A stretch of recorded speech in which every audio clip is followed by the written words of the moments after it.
Yeah, so the big like needle gun, the needler, if you will. The Needler. The Needler. The AP Needler. Yeah, the AP Needler. Or the needler from Halo. Yeah, I was Or just gonna say the Needler from Undergrads. Or the needler from Batman. Yeah. The Needler. Did somebody say apple a day keeps the doctor away? Ooh, bats, I am the needler, and I have a point to make. Oh. Oh my god. Needler. ALPHANUMERIC. ReBoot. What's a gnat? You're prepared for a giant monster made entirely of nulls stomping around Mainframe? I've always wanted to do that. How do you plan for that? Is this still happening? Salvations, ex-humans! Thank you for coming to another wonderful episode and finale of Season 2 Alphanumeric Podcast. The podcast where we review every single episode of the 90s TV show ReBoot. I am one of your hosts, NeoCal, and I am joined by another host, AP Sniddler. How's it going? It's going pretty well. Salivations. Salivations, everyone. And we are joined by a very special guest host today, Christopher Siege. Situations, listeners, I'm back. Welcome back. Is your Guardian key tool up to code? My key tool was fine. The problem was last week I couldn't get Bob's car to start. Damn it. So but it's a just classic. It's a classic. Yeah. The 262. You know what else is a classic? This episode. Oh, yes. Web World Wars. Try to say that 3 times fast. Worldwide Web Wars. Nailed it. First try. Web World. The wide world of Web War sports. Damn it. I can't see now. I can't even say it. Wide world of Web Wars. There you go. I feel like Sniddler's much better at I'm trying. tongue twisters. Holy shit, Christmas. a lot happens in this one, guys. Yeah. Yeah, this is quite the episode. This came out February 1st in Canada, 1996. And just over 25 years ago. if you're a child watching this shit, prepare to get scarred for life. Yeah. The stakes have never been higher. Yeah, to hell with being a child. There may be at least 1 or 2 moments in this episode where I teared up a little bit earlier watching it. Yep. This is serious. Holy shit, man. So, Web World Wars is a direct continuation of Trust No One, which is a direct continuation of Gigabyte, which is a direct continuation of Nullzilla. Like, this is all just long, like, continuous story. One big story arc, yeah. It's not really like, oh, it's a new episode. Maybe it's a week has gone by or a month or something on show. Like, they've been directly leading to each other. Yeah. And they've been good. And we start this episode where we left off with Trust No One with a gigantic, like, hellscape, like, bubble floating in the sky twice as big as Mainframe. Yeah. Yeah, Portal. It's pretty epic looking. Yeah. It's scary. Like, it's like a kaleidoscope of the web, which as we've learned on the show is basically the dark dimension. Bad shit comes out of the web. Mm-hmm. Much like real life. Yeah. I was actually I've said on the show before that I'm like I've said on the show a few times like I don't understand what the difference between the web and the net is. Today I decided to actually read about it, so now I know. Oh shit. Look at you. I know. I'm actually starting to put some work into this. What the fuck? Get out of here. Doing some research for the show. See, Come that's what back. that's what I was doing last week when I couldn't get Bob's car to start. I went to the library to read up all the history books of Mainframe, the historical records, if you will. Oh, that makes sense. Yeah. Okay.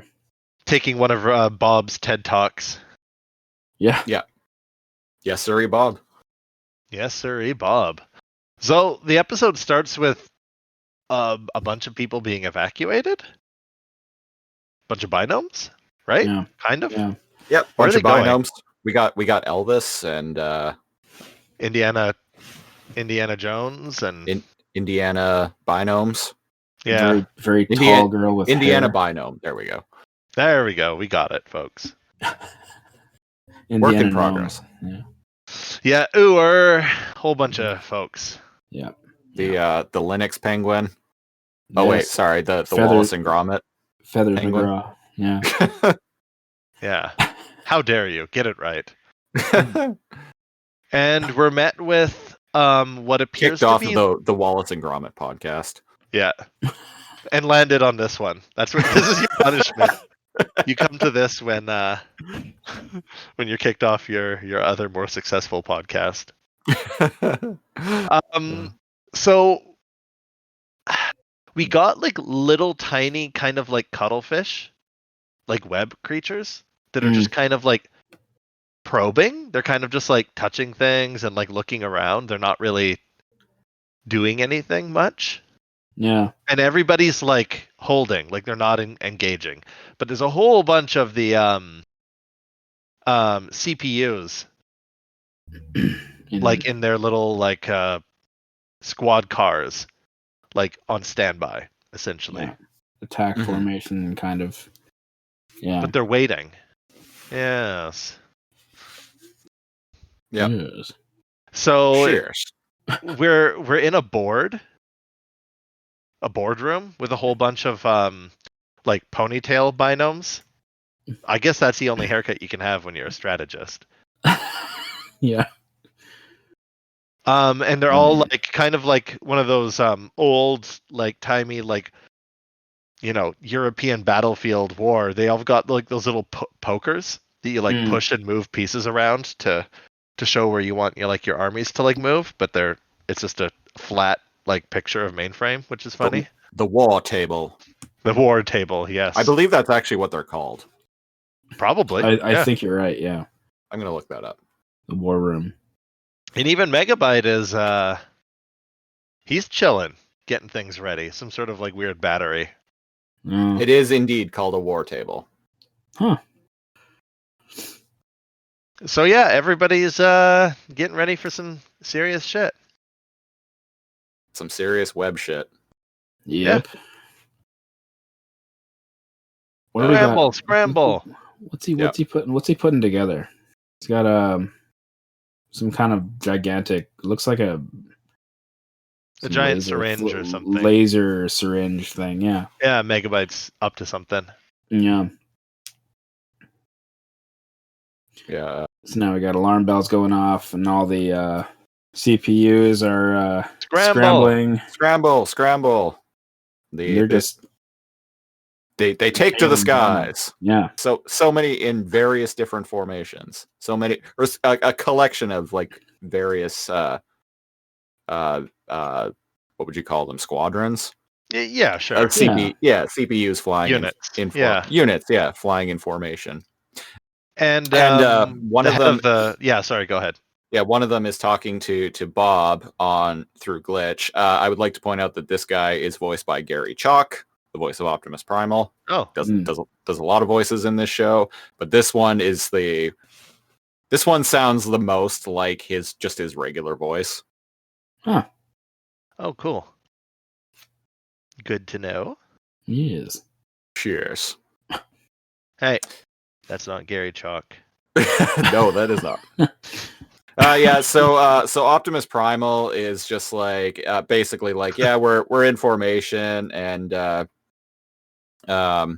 web creatures are coming through the portal, and Bob is like, oh, how are the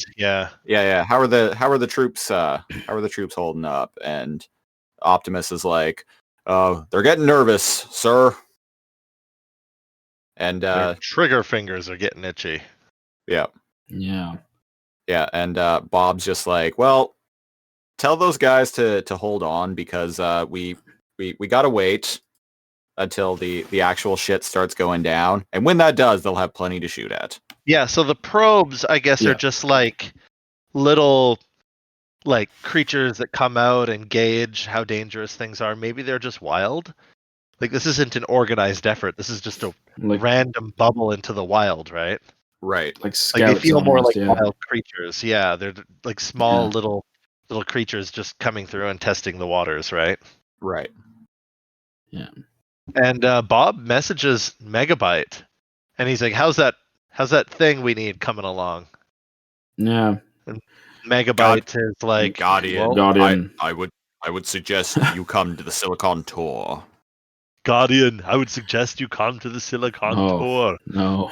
That's what you sounded like at first. Guardian. Guardian, I would suggest you come to the Silicon Tour. We have a small problem. Get down here. Do it now. Do it. Bring your toys over to the Go! carpet. Bring your toys over to the carpet. Okay. We've subjected the listeners to enough of Arnold for at least the next 10 minutes. Shut Okay. up! Now! Get out. Put that cookie down. Okay. The done. bridge is out! Okay, so we're down at Silicon Tour. I'm here. Kill me. Do it! Do it now! Do it now. Okay, we're done. Excuse me. Don't disturb my friend here. He's dead tired. Excuse me. So we're at the Silicon Tour with Arnold and the gang. With Arnold and Fong. And Fong is in a vid window. With John Matrix, who just Yeah. wants to save his daughter. God damn it. And Fong is like, Fucking Commando. Amazing He's film. he's It been is. all so what is Fong? Fong's kind of like, I don't want to work with Megabyte. Fuck him. He's up to something. yeah. I He's refuse. kind of just being a snobby little brat about it, apparently. Yeah, And, first- bitch. Yeah, how dare he be suspicious that Megabyte has ulterior motives, Oh, right? yeah. Yeah. I mean, Give the guy a chance. He cares about Mainframe just like anyone else. sure. Charming. Sure. Charming. Yeah, and Bob is all And then like, I just- look, the way he Fong, sit crosses his down, arms shut up, always and made just me laugh. cooperate. God damn it, Basically. we need Megabyte's help. And then Fong, and it looks like Fong is about to lip him off, right as the vid window closes. So it was kind of, it always makes me laugh. Yeah, He like tilts his head back and forth in like kind of a sassy manner. yeah. And then Bob goes, "How's the power source?" Oh, she's the same as Oh, always. yeah, she's the same as always. And then we find out that the power source is indeed hexadecimal. Uh-huh. Yeah. Yes. How about that? Bob makes a point of like a little dialogue cue here. Bob makes a point of mentioning that she's your sister, which I Yeah. feel like is just to remind the viewers that that's a revelation that's happened recently. Yeah. Yeah. What was it? Gigabyte? Revealed yeah. that? Or yeah, it was Nullzilla. Nullzilla, right. Yes. She that's revealed, right. at No. least to the viewer, not necessarily, yeah. Because she was like, oh, he was the one with the power, and no, he was the one with the brains, and I was the one with the power. No, I think Yeah. that was in Gigabyte because it was after Bob was driving her away in his car after she the Nulls had left her, and then Venom Bite shows up. Yeah, I just meant it was hinted in Nullzilla, Oh, yeah, I yeah. think. Alluded Kind to, of? yeah. You kind of remember that? Because she was like, oh, all he had to do was ask. I'm the one that was born with the power, and he was the one born with the brains or something. Perhaps. Perhaps. Perhaps. So basically, all of this is Mike's fault. Michael the television. Yep. Michael, the television, Fuck. opened Man. a portal to the Fucking web and opera. started this whole thing. The fat I don't know if lady I can sang, forgive him. so Yeah. now it's all over. Shit. And now we're stuck in a situation where viruses and sprites have to work together. Which What could go seems- wrong? Yeah, it seems like oh wow, everyone's working together, but I don't know, Yeah. man. I actually really And like that. It's So- interesting because at this point you're kind of going like, oh, something's fishy here, but I guess they're working together, so it's okay. Because even the viewers kind of like, I don't know. This is interesting. So no one really knows what's going to happen, but we will see. No one knows. Wow, Queens of the fucking Stone Age. Yeah. Who would have thought? Hey, I like that song. So do I. I feel like we've Yeah. talked about that at least I'm once before. I'm sure we have. So Bob is all like to Megabyte, you do your part and we'll do our part. I've got stuff to do. I like how he like is literally like, I gotta go. I got things to do. Yeah. Well, Bob's kind of he's pretty much He's the boss in this episode, or at least He everybody is. looks to him like the boss. Like he's kind of the chief of the military in Mainframe. Well, he's the Sort of Guardian, so Well, I would hope everyone would take his lead. Everybody looks to Dot really for some form of well, leadership. that's why And I like this Bob's episode. always kind Bob of been fucking like, owns it. He's on top Yeah. of it. Like I'm Yeah, amazed. absolutely. This is my favorite. Like holy shit. Okay, Bob is. So He's Bob not is just actually comedy competent. relief. Yeah. Yeah. Christopher, you were saying that you like that everyone in Mainframe is working together.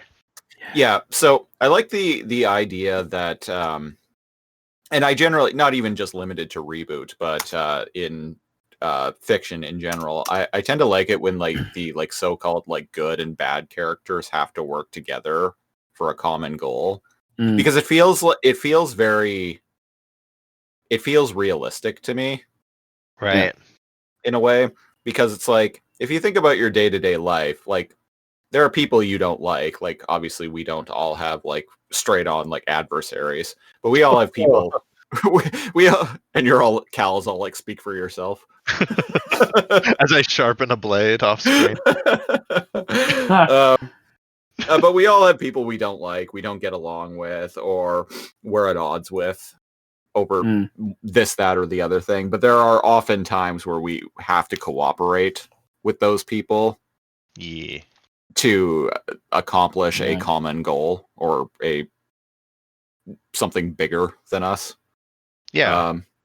So I like it when the good guys and the bad guys have to work together. Of course, the bad guys always double cross the good guys, just like in real life. What? No. What are you talking about? Usually I'm the one double crossing the person that I have to work with, but there you go. Oh, so you're a bad guy. It was all part of my plan. And then I pull off my face mask and reveal myself to be the demon Gorgoroth. Christopher Liege. His evil twin. Wow. I pull off a face like a rubber like Mission Impossible like face mask and reveal my face, which is just my face now but with a goatee. Exactly what I was thinking. Yeah. Oh, you have a goatee? Christopher Liege of the Terran Empire. Terran Empire. For the Emperor. For listeners, that Liege. For the listeners, that was a Star Trek reference I just made. The mirror universe. It's where the goatees are everybody's evil twin came from. Yeah. I remember watching. There was an episode of South Park a while ago. Oh, years ago. I can't even remember what the episode was about, but I think there was like an alternate version of Cartman that was nice. But he's good. Yeah. But he's good, and he had a goatee. And like, I don't watch South Park regularly, but I was at a friend's house and it came on, and they were watching it, and I was just like, I burst out into laughter about that, and they're like, "What?" And I was like, "It's a Star Trek joke," and they're like, "Really? What is?" And I'm like, "There's a double of Cartman who is the like exact opposite of him in terms of personality, and he has a goatee. It's a Star Trek joke. It's a reference to the Mirror Universe." Yeah. And Yeah. they're like, "What? Really?"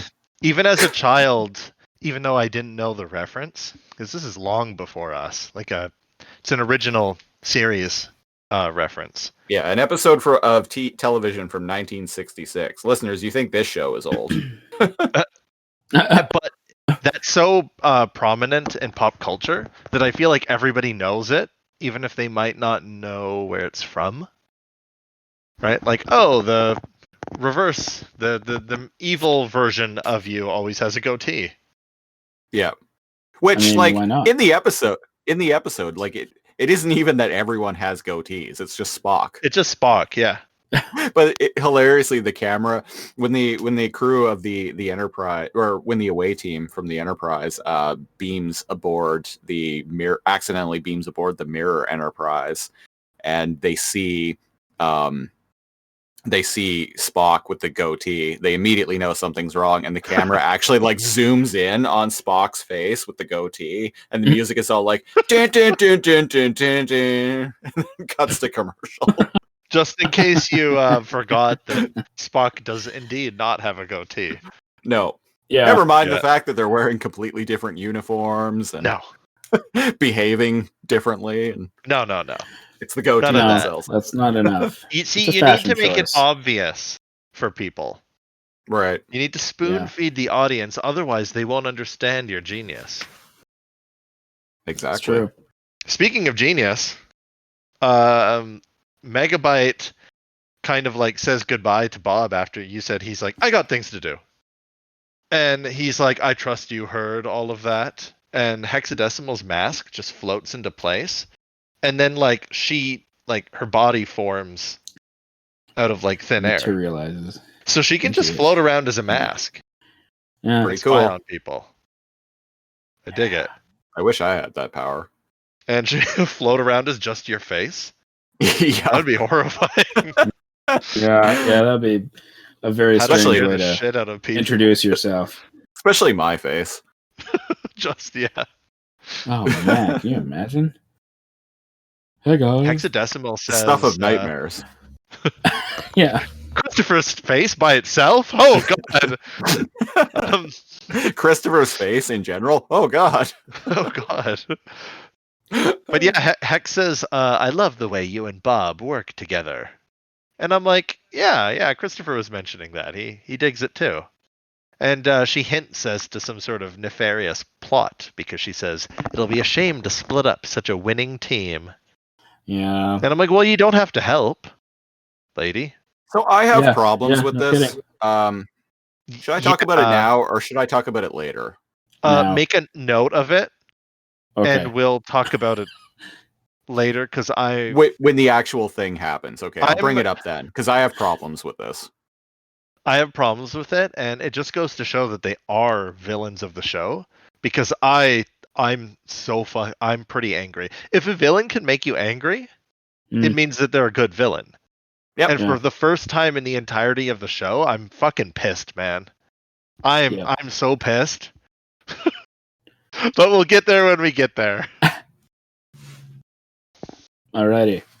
And Megabyte's all like, "You remember the plan?" And she goes, Mhm. which one? You know, there seem to be several. Which made me Oh. laugh. Yes. And then she's all like something along the lines of like, "Oh, there's my new toy," and she floats up over to this like big like Ooh, cannon-looking it's thing. finished. Yeah. Mhm. And we cut to Mouse like sharpening her katana like the fucking hot badass bitch that she is. It's Yeah. true. She's not using a whetstone, right? But whatever. Thank you. I was just about to say that. I was like, that's not. I was like, she is ruining that blade.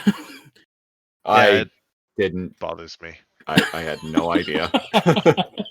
As someone who sharpens blades quite a bit. She like her force is on the side of the blade, Yeah. and she's moving it from like it almost seems like she's sharpening the flat edge, which is Yeah. odd.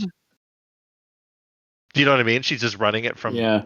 base to end, and I'm like, why? Her pressure is on the flat side. That's weird. Yeah. Ugh, terrible. Very strange. Oh, I was she's moving looking at- outwards. She's moves. Yeah, that's weird. All I was looking at in this shot was those thighs, those biceps, and that hair. Fair. Yeah. I mean, you know, Didn't- like it is a distraction. Yeah, and she's talking to someone But, off yeah. screen. And she's like, I don't like working with the viruses, honey. And we hear Dot's voice, and she's like, look, I feel the same way you do. And you can just see she's in a change room or something like that. Yeah. And she's Yeah. wearing like combat boots and like army She's getting fatigues or strapped into something like something. that. Yeah, Yeah. we don't see her quite yet. And she's like, we all got a part to play. Hexadecimal's going to power it. Bob's going to be badass. And then you and I are going to fight to the death like Highlander and decide who gets to finally fuck Bob. You got a problem with that? No, Nope. she says Mouse has to hack the codes. And, to shut the portal. and Mouse is just like, no, Sugar. In fact, that turns me on. Right before that's some Conan the Barbarian shit. There's nothing like, you know, claiming victory sex after you've just killed someone. Yeah. It makes you truly feel alive. Not that I know. Not that I know what I know anything about that. Not that Cal Not speaking that from I've ever- experience here. Yeah. No. I'm just assuming. You know. Yeah. Yeah. So basically, she's like, no, they have to help us because if we lose, they lose. They're part of Mainframe too. And she comes out Yeah. with a smart, like an Alien franchise, like giant this- smart gun. Massive Exoskeleton Freudian thing. cannon. Yeah. Yeah, the thing's massive. Yeah. And it's attached to her because she's got some sort of like support vest on. That's what made me think of like Alien, like the smart guns, Yeah. but way bigger. And she's like, "What do you think? Does it make me look too butch?" And she's holding it up, and it's like angled from between her legs, and I'm like, "Nice." That's Nope. some big dick energy Dot's got going like- on in this scene. Calling And she's Dr. like, "Am I too Freud. butch?" And Mouse is like, "Nah." She pretends she's not turned on. Yeah. Yeah. Yeah. I was just gonna say, no, Yeah, just, you got just, that just vibe the too. right amount of butch. Yeah. And she's like, listen, while I'm working with Megabyte, I'm doing the hacking. Can you please watch my back? And Yeah. she's like, what do you think this is for? And cocks it. He cocks the thing. Yeah. Oh, I'll be right behind you with this thing, darling. So we got one girl with like a very long sword, and we got another lady with a really girthy and long gun. And Bob with the wrist weapon. So this show kind of tosses those gender stereotypes out there. You know what I mean? It's not like a Yeah. huge muscly like man. Like I'm pretty sure like Mouse is like has bigger biceps than Bob. I've mentioned that before. Yeah. It's these women that are doing the fighting. Yeah. So I feel like this show's pretty good about that stuff. I dig it. That's what I'm saying. Yeah. Yeah. Of course, then there's next season where it absolutely gives into every stereotype possible, but and gender expectation possible. But we'll get to that when we get to that. Yeah. In the meantime, Bob is potentially getting pegged tonight. By at least one of these fine ladies. You know what? I was thinking that for like the last 5 minutes, and I said, And you're like- "Holy shit!" And you're like, I'm gonna do I wait say and see anything? if- I Yeah. was like, "No, I shouldn't. I shouldn't." Come on, that's what the listeners are here for, right? That's right. They're here to It's true. eat ass and chew bubble gum. Uh, Yeah, we got Oh. Andre. and they're all out of strap-ons. Yeah, we got Andrea and Enzo sharing a moment before things get crazy. She mentions that it's sad that something so beautiful is so dangerous. And I'm like, what are you talking about? The portal to hell? You're from whatever game you're from. That's weird.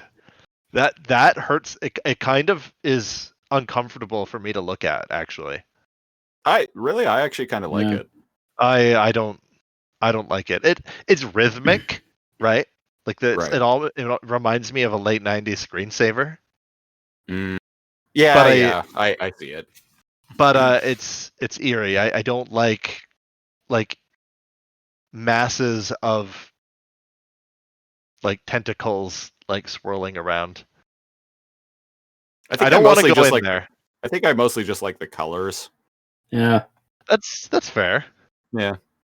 I like the color of the sky in Mainframe right now too. It's like black, but with like we're kind of seeing like the like circuit board pattern highlight of the sky highlighted in gold. Yeah, it's interesting. Oh very yeah, just the pattern of it. Yeah. Yeah. Because there's no blue coming from it anymore. It's kind of just like you said, it's all dark and the web itself is what's lighting Mainframe. Yeah. Yes. Yeah, and the sky in Mainframe always kind of has that like circuit board pattern, but it's usually like kind of hard to see because the sky is like blue with like clouds and whatnot. Yeah. But so it's there. It seems like Enzo's gonna admit that he's not a guardian. I mean, let's be real. Andrea probably knows this. Oh, I do you would guys say think? 100% she knows. But she's humoring him, right? Basically. Not to get too far ahead, but like I feel like there's a moment at some point in the show where Andrea confesses that she always knew. Oh, yeah, I guess we'll get to that. Yeah. Yeah, I don't know for sure, but like I feel like there is some time where she says that. Yeah, maybe. Yeah. But in this scene, right before Enzo confesses, Bob interrupts. And he says, Cadet Matrix. Why aren't you in uniform? This is rad. I love this. So do I. Oh yeah. Yeah, it's like kind of man. He's got Enzo's back. Enzo's been such a shit, right? But he's just a kid, right? Yeah. He's never been malicious. He's been a thorn. I think we can all agree that Enzo's been more. He's helped here and there, though. I think in this season he's done more to help than just be the obnoxious child that he normally is, like in season 1. I think like especially in Andrea where the game lands on him. Absolutely, yeah. Yeah. And so he I think he's kind of shown Bob. Sorry, yeah, you know what? Let's finish this scene first because I have more to say on it. Oh, okay. But yeah, cool. I think there's just he's kind of, I guess, in a way proven himself worthy, but like more potentially. He's doing a good job. Yeah. Yeah. Because this is pretty huge. What's about to happen? It's taken 2 seasons, but he's shown that he's like. It's not necessarily that he's competent; it's that he wants to be competent. Yeah. And as somebody who grew up with a lot of incompetence, all throughout, like, man, even throughout my 20s. Yeah. When you meet a young I'm surrounded by it every day. Oh yeah. When you meet a young person Sniddler knows. Oh yeah. We work at the same place. Yeah, and you run into people who make excuses and they do this and blah blah blah, and it's like, don't you want to be competent? Whereas I feel like a lot of 10, 11, 12-year-olds, absolutely, they're like 10, 20 years from wanting to be competent. So the simple fact he wants to lends a lot to the character. I feel like he's changed a lot.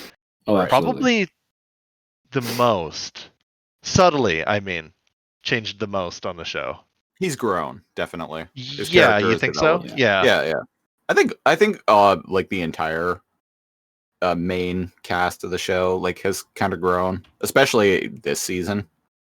Yeah, I'm with you on that. Yeah. Maybe not Fong. Fong's kind of stayed the same, but you know, he's an old man. He's the What are you gonna do? Wise old sprite. Yeah. Not really much room for growth there anymore. He's in his twilight years. He's retiring soon. Yeah. Give me a break. I have been here for 100 cycles. Or however long that is. Yeah, so 100, sorry. 100 minutes. Yeah. Hey, man, that's like... I think it's pretty sad for a grown man to be wearing a Pusheen stuffy on his jacket. Wow. The listeners are probably just like, what? For the listeners, to quickly summarize, today, just before recording, I have a small like Pusheen with like a pizza slice that I hang off of my jacket. And incidentally, I also have a little pin of Cheetor on my jacket as well. But I had this old lady come up to me and she was just like, oh, that's really cute. And I'm like, oh, thanks. I think it, and then she followed it up with, I think it's pretty sad for a grown man to be wearing that. And I'm like, okay. And then that was that, and she went about her own business. No, she kept she kept going on. Blimey. Go on. Yeah. She's just like, well, what why are you wearing like what is that? Why are you wearing that? I'm just like, well, it's a cute cartoon cat from the internet. I would have just said I don't think you should be wearing something like that. And I'm like, well, I didn't really ask you, so I'm gonna go now. This was literally just while I was standing at a crosswalk waiting to cross the street. I don't think you should be wearing something like that. Yeah. Yeah, apparently. Huh. This is the generation that taught us to mind our own business. Right? Oh, yeah. Good fucking point. Yeah. What the man? Hypocrisy of older people. Yeah. So I never even thought about that. Bored. So not that she'll ever listen to this, because I'm sure she has no idea what a podcast even is. But you know what? Fuck you, old lady. There you go. Yeah. How about that? How about that, Sniddler? Hmm? How about that? What? How about that? Yeah, how about that? How about that? I How said bad to is it, Christopher Tom? earlier. Is it very bad? Very bad. I said to Christopher when he told me the story earlier, I was like, you have like the patience of a saint. When people confront me in public, holy shit, I have no shame. I have no shame. I will argue with somebody loudly in the street if you start shit with me. But yeah. Would you argue? It's better. I'm saying Christopher did the better thing, but I probably would have said something snarky like, well, I'm obviously wearing it because I couldn't wait to hear your take on it. No, there you go. You know. Just made that up. Yeah. Boom. Mic drop. Right off. Take that. Away. Be still, my binoms of war. Okay? Just walk away. Be still, my binoms of war. Just walk away. I don't have. Yeah, I don't. That's what. Yeah, I don't know. Like, I think if it had been like, I don't know. I think if it had been like a young dude or something who had said that to me, I would have been like, well, fuck you, man. Yeah. But because it was an old lady, I was just kind of like, see, there whatever. You were relatively nice because you're dealing with an elder, and that's that is okay. There you go. See, that was perfectly respectful. She's from the generation that didn't respect her elders, but tried to teach us that we need to respect our elders. Yeah. I don't buy into any of that bullshit, but no. I don't think and to get a little real here, I don't think I don't tend to have any real inherent respect for people just because I'm told I should. Yeah. And it doesn't really matter who it is. And that extends to the elderly. I'm not just going to automatically respect an old person just because they were unfortunate enough to have been born 50 years before me. Well, I think no, everybody... no, I don't give a fuck. I think it's important to treat everybody with a modicum of respect that as a Yes. fellow human being to an Yeah. extent. Yes, and But- I agree with you there. When you push someone, you're taking the gloves off. You're asking for it. Just saying. I've also never respected authority very much, Which is fair. Well, watch out, we got a badass over here. Oh, jeez. and still don't really. And that extends to just about every authority figure in my life, and that's all I'm going to say on that subject. There we go. And you know There who you else have it, doesn't Mainframe. respect authority? Enzo. Oh wait, no. Yes, he does. Well, yeah, speaking of respecting authority, Bob is doing a thing with This is Enzo's really important icon. and cool. Very Yeah. important and very cool. Due to the current crisis we're all facing, I am invoking emergency code 9510. Yep. Which essentially the summary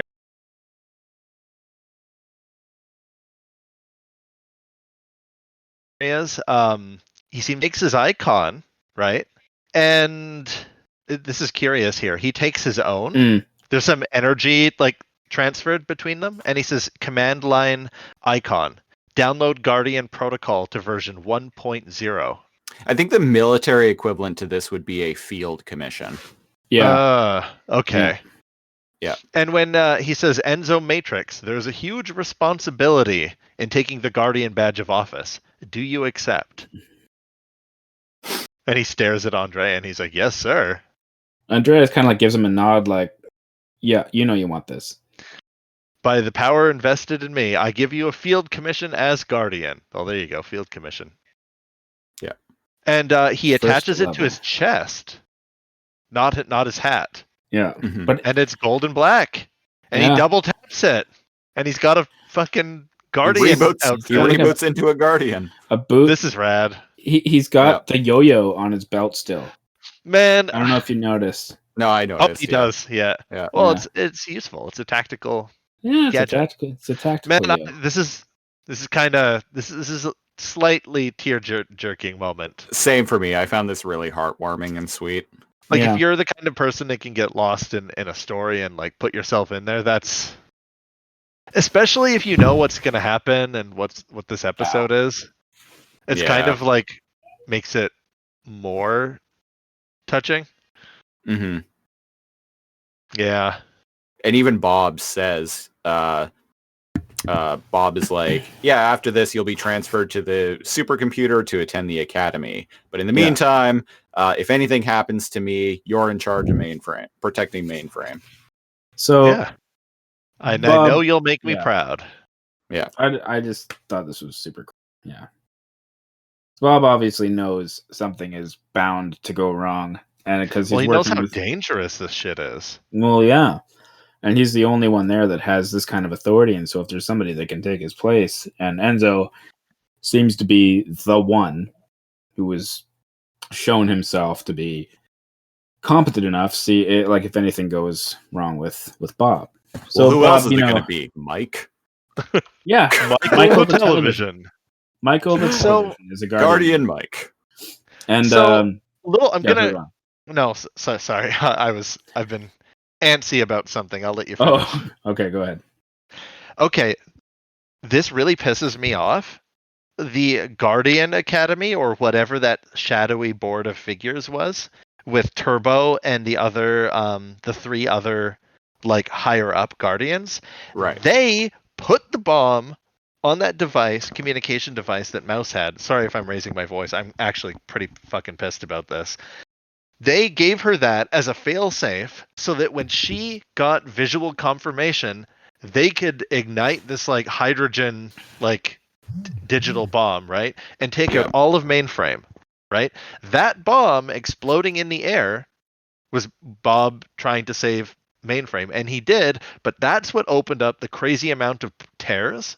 Mm. And then the web creature that they wanted to take out with the explosion hit that huge giant mass of tears and opened this portal. So the Guardians themselves fucking did this, and I'm really pissed off about it. Yep. They were trying so hard to help. If they did nothing, Mainframe would have been fine. Also, Anyways, that's just my rant. I'm really angry about that. no, I'm totally Didn't- with you on that. Didn't Also, Bob mention 'cause- that is like standard Guardian protocol for Yeah, dealing that's with a how web he knew. creature? That's Yeah. when he knew that they were fucked. He's like, okay, mouse, what did they give you? I need it now. So the just deletion of the whole system is how they deal with that shit. Yeah. But like, they had it. They had it like paralyzed. Like maybe Bob could have opened up a smaller tear and shot it through and then closed it. Right? I don't know. Yeah. So technically, Bob, by trying to get rid of that bomb, went against Guardian protocol. He should have just let Mainframe Yeah. blow up. Yeah. But God, I keep saying God for some reason. Bob, Guardian Bob. It's weird. Guardian Gob. Bardian Gob. Barty and Gob. It's a D&D bard name. Barty and Gob. He grew a heart, I guess. He's not like the others in some way, shape, or form. Mm. Yeah. So he's like, hold on now. Yeah, I'm not saying as a supposed to- character. I'm not supposed saying as a to- character that he should have let Mainframe blow up. I'm saying that Oh yeah. by saving his friends and all of the innocent binomes in Mainframe, he technically went against his code, which he has said before that he can't do. Well, mend and defend also. That's like, Yeah. I know, that's interesting. I never thought of it like that. Mm. We already know he's kind of a renegade. I mean, like, He's a badass. yeah. Bad Bob. Bad Bob. That Oh. sweet outfit. Yeah. So after the little field commission move there, Bob checks in with Dot, and Dot says that Megabyte, Mouse, Hexadecimal, and I are ready to go. Can't With believe I whatever just said plan. that. Yeah, with whatever plan they're up to. Yeah. Mm-hmm. Ready, Guardian Enzo? Yeah. So what's going on here? So he zips away. Bob's been very busy. You see. Yeah. He says, Andrea's I'm- like, I'm you look cool. charging Yeah. you with defense of the system, and looks at Andrea and goes, and just look after him. And Yeah. Andrea's like, you look cool. Yeah. So. And I'm like, he does look cool. Thank you. does. He does. I'm so does proud look of cool. Enzo right here. Right? Yeah. The hair is kind of badass. Yeah, and his I like it. he's got the hair going. No Yeah. more hats. Yeah. Yeah. He's He's got a become a haircut man. and he's got a real job. Yeah. He's cleaned his act up. And, Covering up those tattoos, yeah. taking out those piercings. Yeah. Finally. Finally, a respectable young sprite. Yeah. So we're in a weird scene. Megabyte's hanging out with Mouse Yeah. with a giant syringe. Very creepily too. Oh, he Oh, wants to gosh. tap that. You can tell. Oh yeah. I mean, He who doesn't? Well, good point. Yeah. But you can tell he's thirsty. Oh yeah. Yep. The way he's like leaning over her. Yeah. And he kind of just moves in. Like a creepy manager that thinks it's okay to do that. Yeah. I mean, this was You the know what I'm 90s. talking about. Yeah. 90s now. It's like, oh. Yeah. There's so many women I know. You know what? Fuck, And even men. the look she And gets men. on her face after Yeah. he like gets right up in there. Full on. Yeah, she's like, cringe. listen, sugar, I'm not just getting the codes to shut the portal. I'm hacking into the web and erasing Mainframe's location. Yeah. So And it would she's be doing this difficult of- for the web to locate Mainframe again. Impossible. And he just goes right in and it's just like, clever girl. And she's just kind of like, oh, get away from you. Yeah, the face that she Yeah. makes here is great. Yeah. Yeah. But the face that she makes is Wow. great in that, like, I genuinely feel bad for her Yeah. right now. Like, I Go away. genuinely feel how uncomfortable she feels. Yeah. Yeah. Oh, and she's already kind of bitter that this whole thing is going on at all because she's dealt with viruses before. She's already been screwed over by them. Yeah, And and so she she's made a kind of- comment. She made a Oh, comment yeah. about that Yeah. earlier. She was like, every time she's worked with viruses before, and every single time they've double crossed her. Yeah. So certainly this time is different, right? Oh, of course. Yeah. The chaps are getting jittery, sir. It's Algernon and Binky. Let's just hope no one cracks, Binky. Yes. Oh, I see. Stiff upper lip, is it, sir? Stiff upper lip, is it?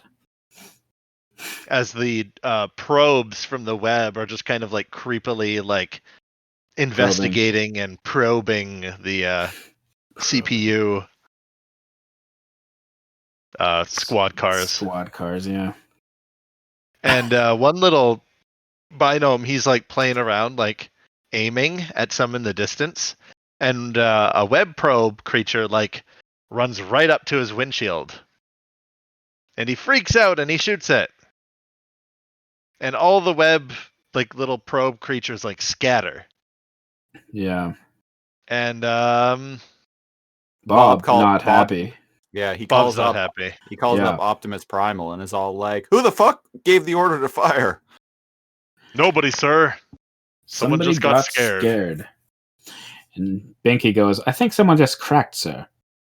This is It's bad. Very bad. Very They'll summon bad. the attack drones. You've got to stop them getting back through the portal. So if you Yeah. presumably if you shoot out all the probes, they can't go back and get the reinforcements, the big guys. Yeah. And so And we they're get a Star Wars kinda battle in hideous looking. Mainframe. War has begun. Yeah, they're trying to shoot the little probe things, and they're being pretty successful about it. Yeah. Yeah, they're chasing them down. They're laser shooting them. Half of these binomes seem to be children binomes. Yeah, they have. They don't I- barely know how to drive. Yeah. Conscripts? No, And- not conscripts. What's the word I'm looking for? When it's like volunteers from a. Conscripts are when you force civilians to enter the military. Reserves. But when they, The yeah, draft. Reserves. Yeah. yeah, that's it. So these are the Militia. the reserve Militia, that's the CPUs. word. Yeah. Yeah. The militia or the reserves, yeah. And they're flying around, they're having fun with it. Whee! I've been hit! And they sound really young. I know. This is the part of this episode that Sniddler mentioned this to me the other day. this is kind of the part that really I didn't really like it how they made the attack force and the CPUs sound like munchkins from the Wizard of Oz. And it kind of takes away from the intensity and the seriousness of the situation. Because they sound like clowns. I'm scared! My diaper! I pooped my diaper! Yeah. They've sure. got really young sounding like voices. It's very bizarre. And they're like, "Oh, I got Too hit." comical. And they like bail out of their Hello. squad car just because they got hit, and I'm like, but was the car gonna crash? First sign of danger, bail. Oh, it's interesting. I saw one of them hit the car, and Yeah. it started turning black. It was like the same I kind didn't of. notice that. It was kind of like the same oozing that we saw in Hexadecimal, like when she got hit back in. So maybe they can like Nullzilla? take things over. I think like the same ilk Right. of creature that invaded Oh. Mainframe. I Web- wonder if they the web made one creature. of the squad cars like black, if they could like control it, or if it still needs a driver. Presumably, still needs a driver, or it can yeah. attach itself to it and control it. Who can Hmm. say? The subtitles here call them spores because it says spores shrieking. Oh yeah, I guess spores is the right Did word. they ever call them that? I think later in the episode. Oh, okay. But Yeah, do two of them merge? What's happening there? They piggyback. Piggybacked. A piggyback function? No. No. That's no. a computer term I'm unfamiliar with. No. Yes? Is it? Maybe. Has I'm to not be. entirely sure. Piggyback. Yeah, I'm looking computer. it up on the ReBoot Hop wiki. on. It doesn't say anything about it in the notes, so A piggyback function. A No. piggybacking in a wireless communication context is the unauthorized access of a LAN, a wireless LAN. Huh.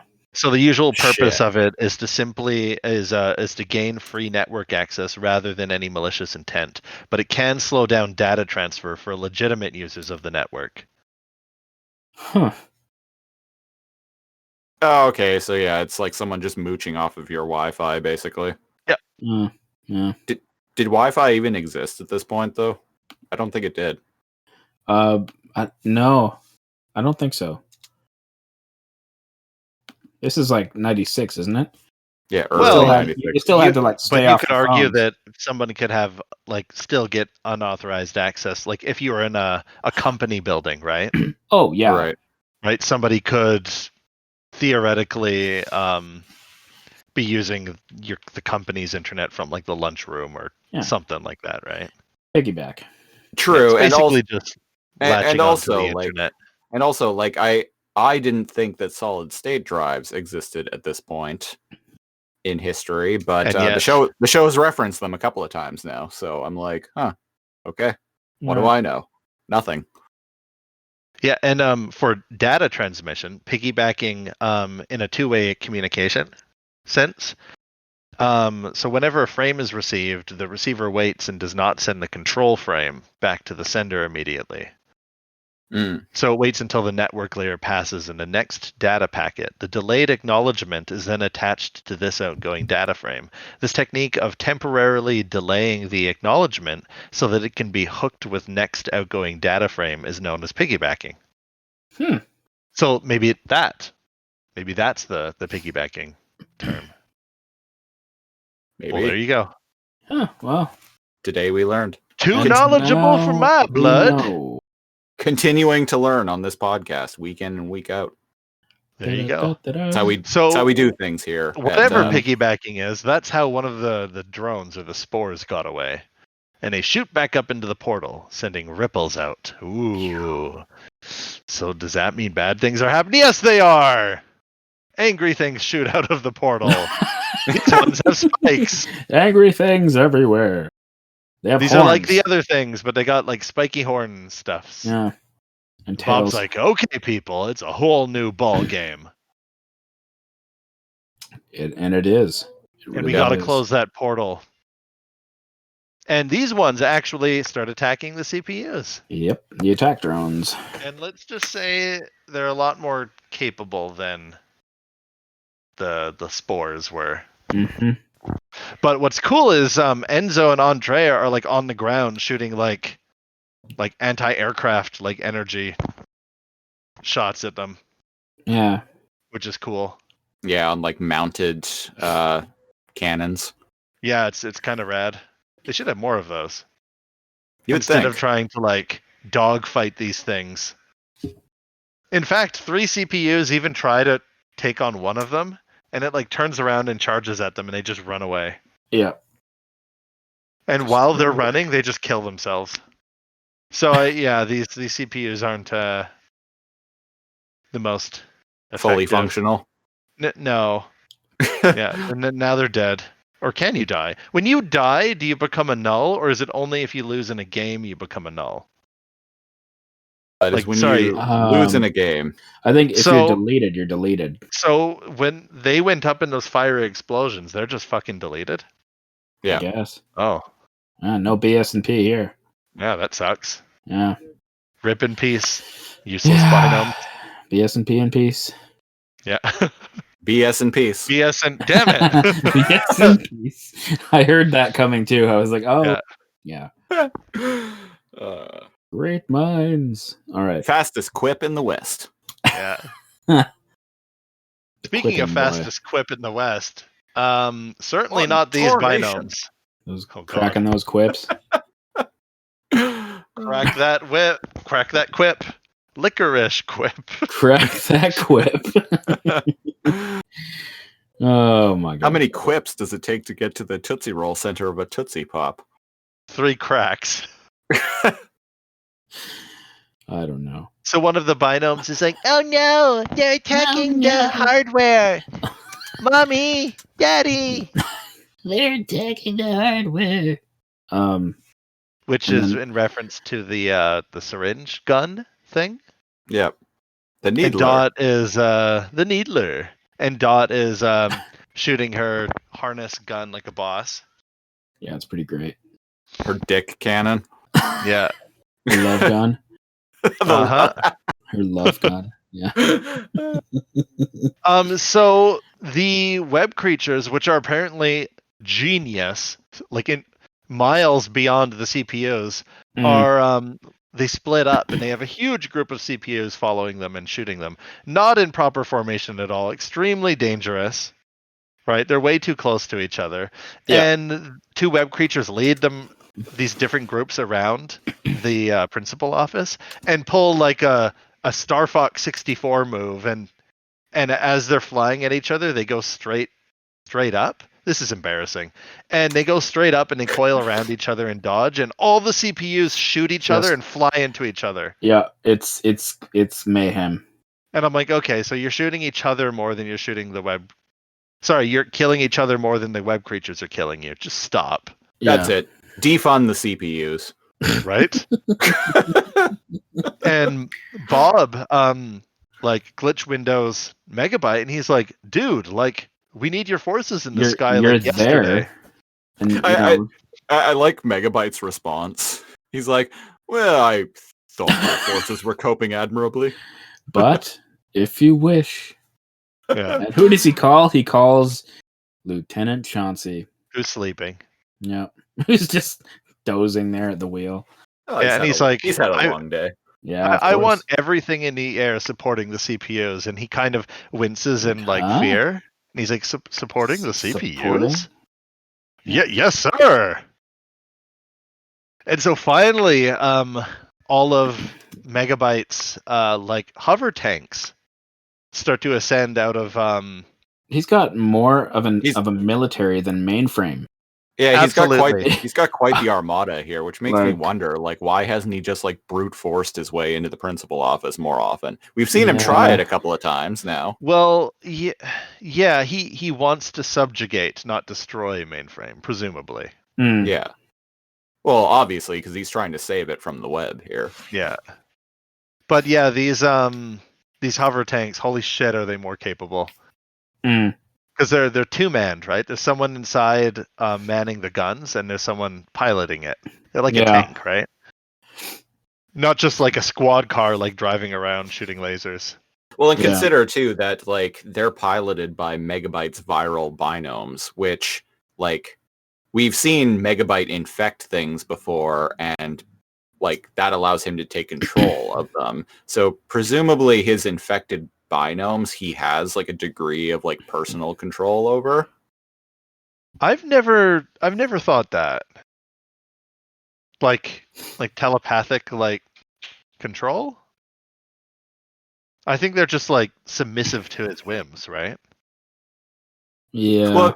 Well, my point is like they probably when he infects them, they probably like gain like slightly more capability from his viral code. Oh, I see what you're saying. So they lose their like their sense of self, but they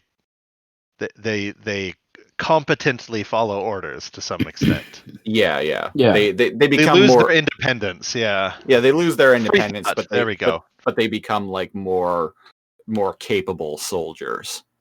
That makes sense. We've seen them marching in lines and stuff like that. Yeah. Yeah, I'm on board with that. Yeah. Hack and or slash seem to help too. Amazingly. Yeah. It's actually kind of Surprised they funny. didn't destroy something. Yeah, they Like each grab a other. web. Well, Yeah. Or, the plan in general. But they don't destroy anything. They just like twirl Which a web one? creature There around seem to and- be several. God. They just twirl the web creature around and throw it, and I'm like, they fly. That's like grabbing a bird and throwing it off of cliff. Although they do throw it into the line of fire. Oh, where Enzo and Andre are shooting, Yeah, right? and it blows up. Yeah, I suppose. Yeah, you're right. You're right.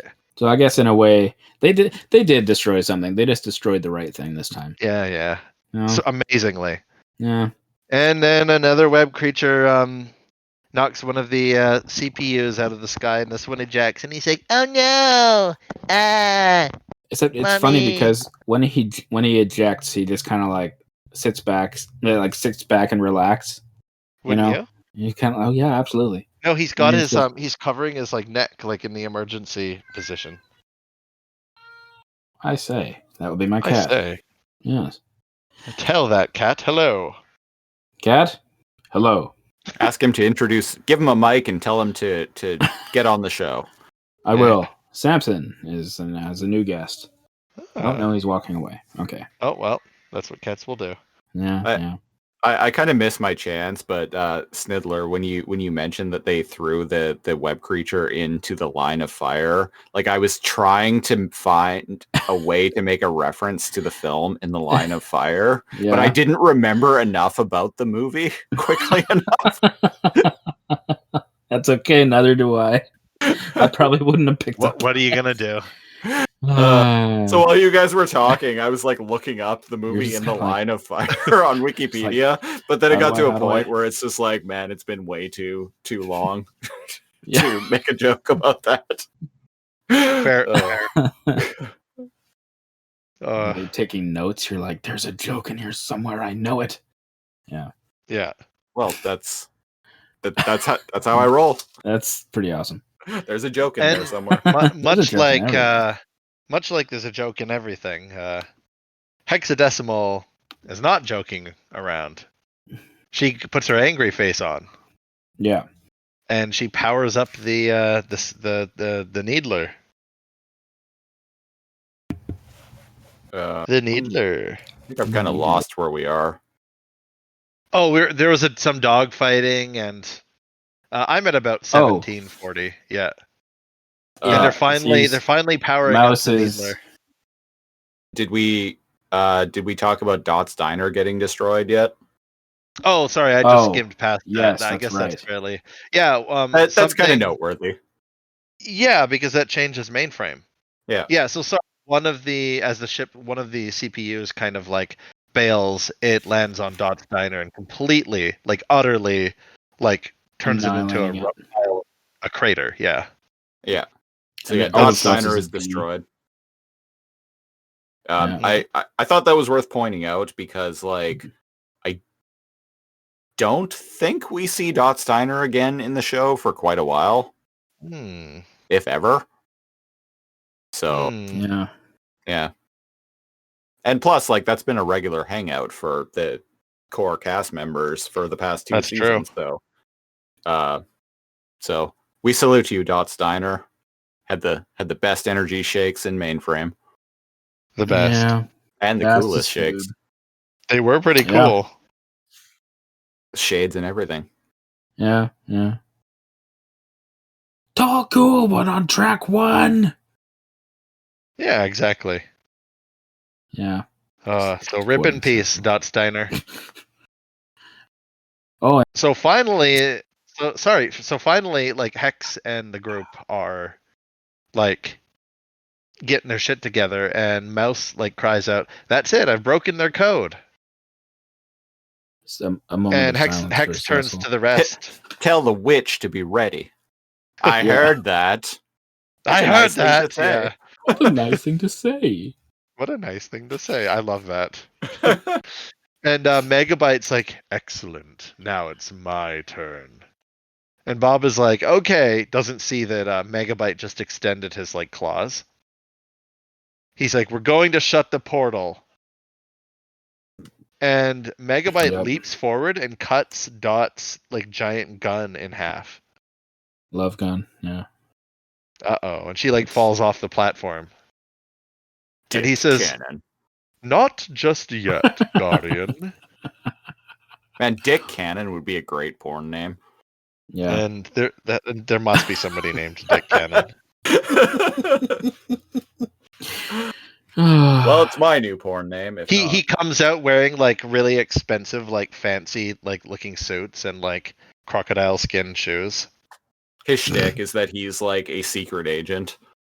Well, I was referencing Nick Cannon. Never mind. His shtick is that he's a Secret Service agent, and he's the only one still alive, and has to protect the president, just like Clint Eastwood in The Line of Fire. Oh, I was thinking like Nick Cannon, but I like. I yours just more. wanted an excuse to bring that up. I know you did. Where do we? Oh, so yeah. Sorry, we're in a tense, a sticky situation here. Bob sees that Megabyte is making a move, and he goes to use glitch on him, and this is scary. For once, we actually see Megabyte like overpower and get the upper hand on Bob. He like grabs him by the head, by the neck and mouth. Yeah. Stop him from, because Glitch's voice commanded. Yeah. So he can't do shit. when Yeah, his mouth is Megabyte like covered. grabs Glitch off of Bob's forearm and squeezes it with his bare Yeah. hand and crushes it. Yeah, he crushes it and drops it. And I'm like, holy shit. Exactly. Yeah, even Samson's like, holy shit. I Right? know. Samson knows. It's my cat. And Samson's- Aerodoctor, My cat's Eric- made some unexpected cameos on the podcast before as well. I just don't usually acknowledge them, but every now and then, like, because my cat's a pretty like squawky cat. He meows a lot whenever he wants anything, even if he just wants you to talk to him. So like there've been a few episodes where like in the editing, I've like listening to the show, I've been like listening and like hearing myself talk, and in the background, like I'll just hear like faintly Briggs meowing. Yeah. well, Samson has a reason to be meowing because Aerodoctor presses a button gleefully, and a little corner of the platform that they're on opens up. It's kind of like a one-man like bullet or like elevator or tack. Like, do you know what I mean? Like a capsule of some kind. Stasis And pod. Yeah. There we go. And Megabyte like tosses Bob right into it, and a door closes. There's even a window in the front, like just like a stasis pod. Yeah. And Yeah. holy shit! Actually, this is just. I'll get to, I'll get to the similarities between this and another show later. I might as well mention it now. This is a lot like a certain episode of Beast Wars, like almost like one for one. Smashing on the glass, yelling. Which was Somebody's- also a season finale episode of that show. Yeah. Oh, yeah. End of season 1. Yeah. Holy shit. The yelling of a villain whose name starts with Mega. Mm-hmm. Yeah. Sniddler doesn't know. Anybody wondering what the hell we're talking about? Christopher and I have another podcast where we do the same thing, but we talk about Beast Wars. It's called Too Much Energon. Yeah, Too Much Energon. And after Mainframe Entertainment finished ReBoot, they went on to make Beast Wars. So, Specifically after they finished this season. yes. Because Beast Wars ended up launching about like 6-ish months later after this episode aired. Right. Yeah. And yeah, Bob's pissed. He's slamming on the glass and he's like, Megabyte, you piece of shit. And Megabyte's like, no You time got to it, talk Rat. now, Bob. Launch. I like how dismissive he is. Right? Yeah. She's like, oh, yeah. And Hair Their Doctor is doctor about has to like this massive grin on his face. Yeah, it's ridiculous. Oh, He's what a about to press shitlord. he's about to press the button, but then Mouse steps in and saves the day. Everything's fine. Mm-hmm. Except Except not. Hexadecimal shows up. She materializes from thin air from her floating mask once I again. was hoping Mouse would tango with with Megabyte there and chop one of his arms off or something. But yeah, Hexadecimal, the sneak attack, bashes her aside. Those smug fucking viruses. Yeah. She's got such a smug fucking face. And the face that Megabyte gives Bob as he's about to like press the launch button. Yep. Holy shit. Just terrifying. Right before he presses it, he makes like eye contact with him. Like I and have narrows waited his so eyes. long. And to then, do and this. I have a lot to say about this. We Yeah. get a shot. A fucking hysterical shot. Okay, so listeners, until today, I hadn't seen this episode of Reboot in over 20 years. Like, it's not an episode that I ever went back to very much. But I still remembered very vividly this shot of Megabyte where he is about to press the button. Right. So the camera zooms out with Megabyte, like with his butt like arced outward. It's like a side shot of him. His butt is like arced outward. He's got his left hand behind his back, and he's got like this like grin on his face, and he's like squinting his eyes at Bob. And he's got his right hand like with his finger extended upward to press the button. So what the actual fuck? Yeah, this shot, like I don't know what is up with this pose Megabyte is in. I don't really know either. For the listeners, I decided long ago, like weeks ago, that this shot was going to be the artwork for this specific episode. Yep. Nice. I would have missed this too if you didn't point it out. And indeed it is. Yeah, like I said, I haven't seen this episode in over 20 years, but this exact shot stuck out in my mind all these 10 out of years. 10. Yeah. 11 out of 10. I wouldn't have noticed sexy posing. What the fuck is this pose? Well, sometimes when you're sending your long rival away to his doom, you gotta stick that butt out. You gotta own it. You gotta own it. Gotta let that freak flag fly. You know, I wouldn't get many old TV shows tattooed, but I might get sexy Megabyte pose tattooed. Right on your butt. Right on my butt, with him sticking out his butt. And then higher up on my back, Bob in the capsule screaming, "No!" Oh god. Because that's what happens. Megabyte presses the button and he's fucking launched into the portal, into the web. Yep. I think I can hear Samson complaining about it too.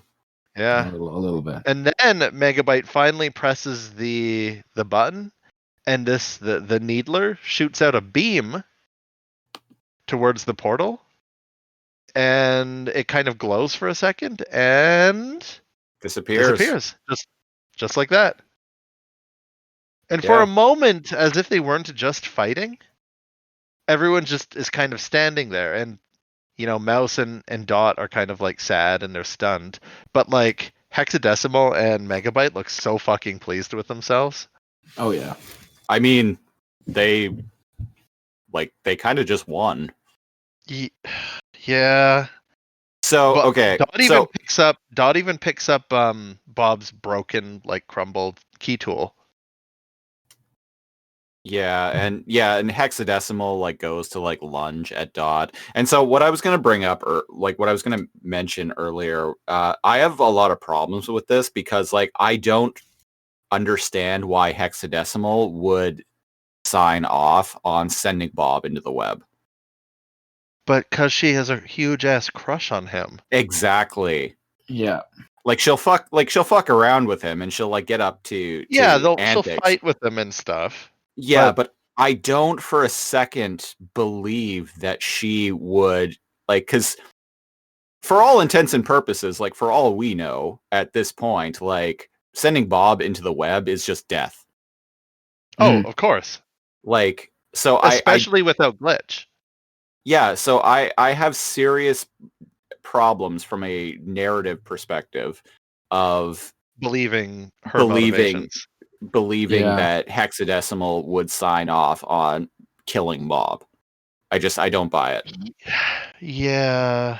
Unless she just thought it was a fun family activity, project with Well, she's very with- wishy-washy. with Like the bro.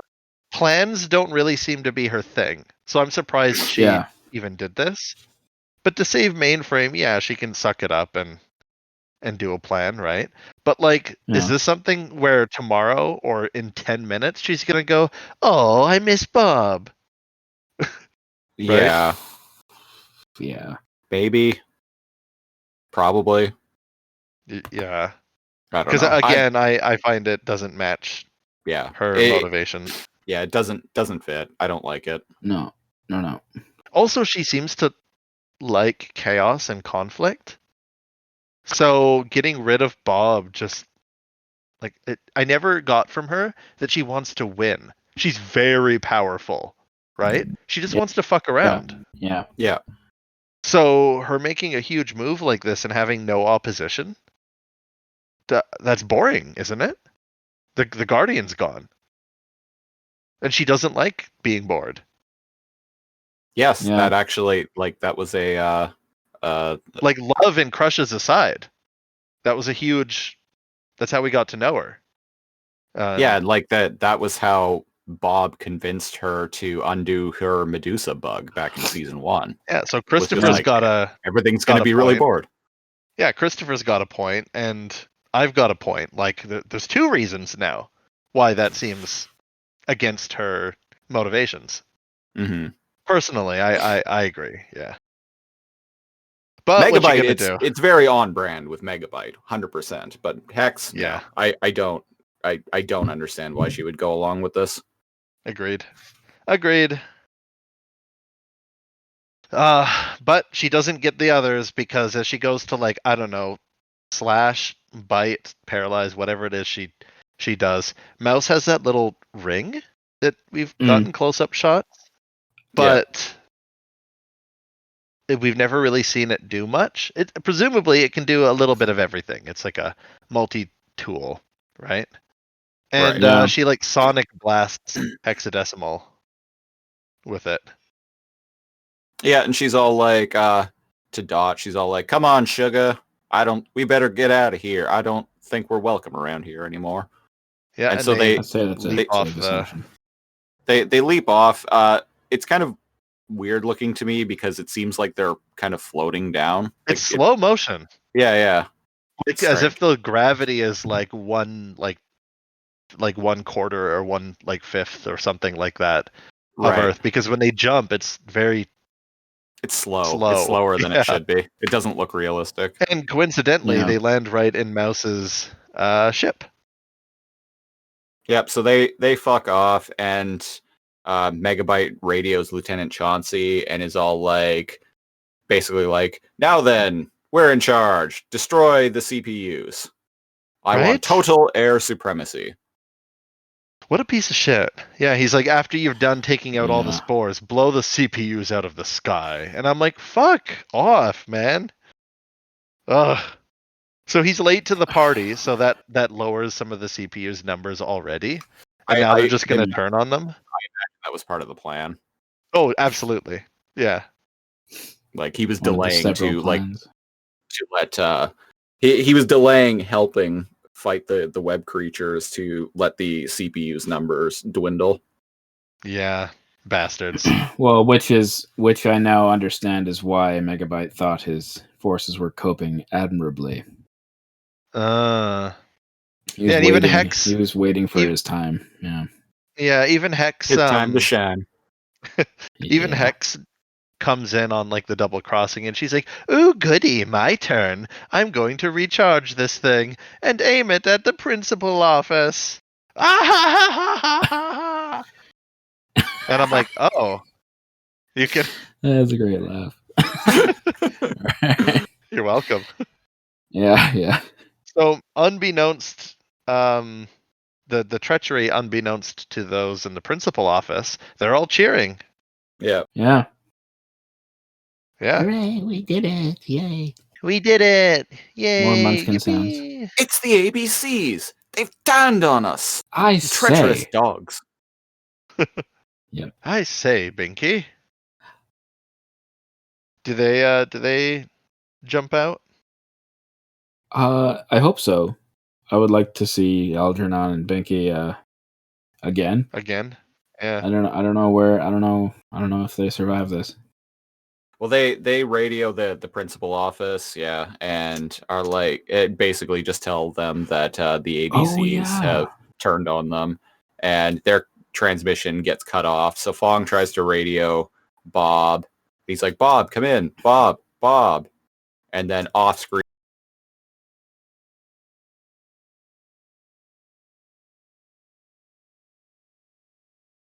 we hear Dot say, "It's bad, Fong. It's very bad. Very bad." And then you see Fong's Bob face. from heaven smile, and he's like, is it very bad? Bob shows up She's like in one of the I did this one for like you, from Bob. Star Wars. You know, It's like bad, Obi-Wan. Fong. Very bad. Yeah, and a ghostly Bob smiles. we're making jokes here, but this scene, like already Yeah. at this scene when I was Like- watching this earlier, I started tearing up a bit. Yeah. Yeah. Like, holy shit, this is bad. Very bad. Yeah. Yeah. Like, not even joking. How- This is How as bad is bad it, as- Cal? It's as bad as I could have possibly have guessed. Yeah. This is this is worse than I could have possibly have seen things go. And Dot gives her brother Enzo the crushed key tool, and she says, "I'm sorry." And it ends with Enzo like looking up to the sky, and well, it doesn't quite end, but He like that cries out. touching moment. Yeah, he cries out no, and really good voice acting. Holy shit! Like his no scream.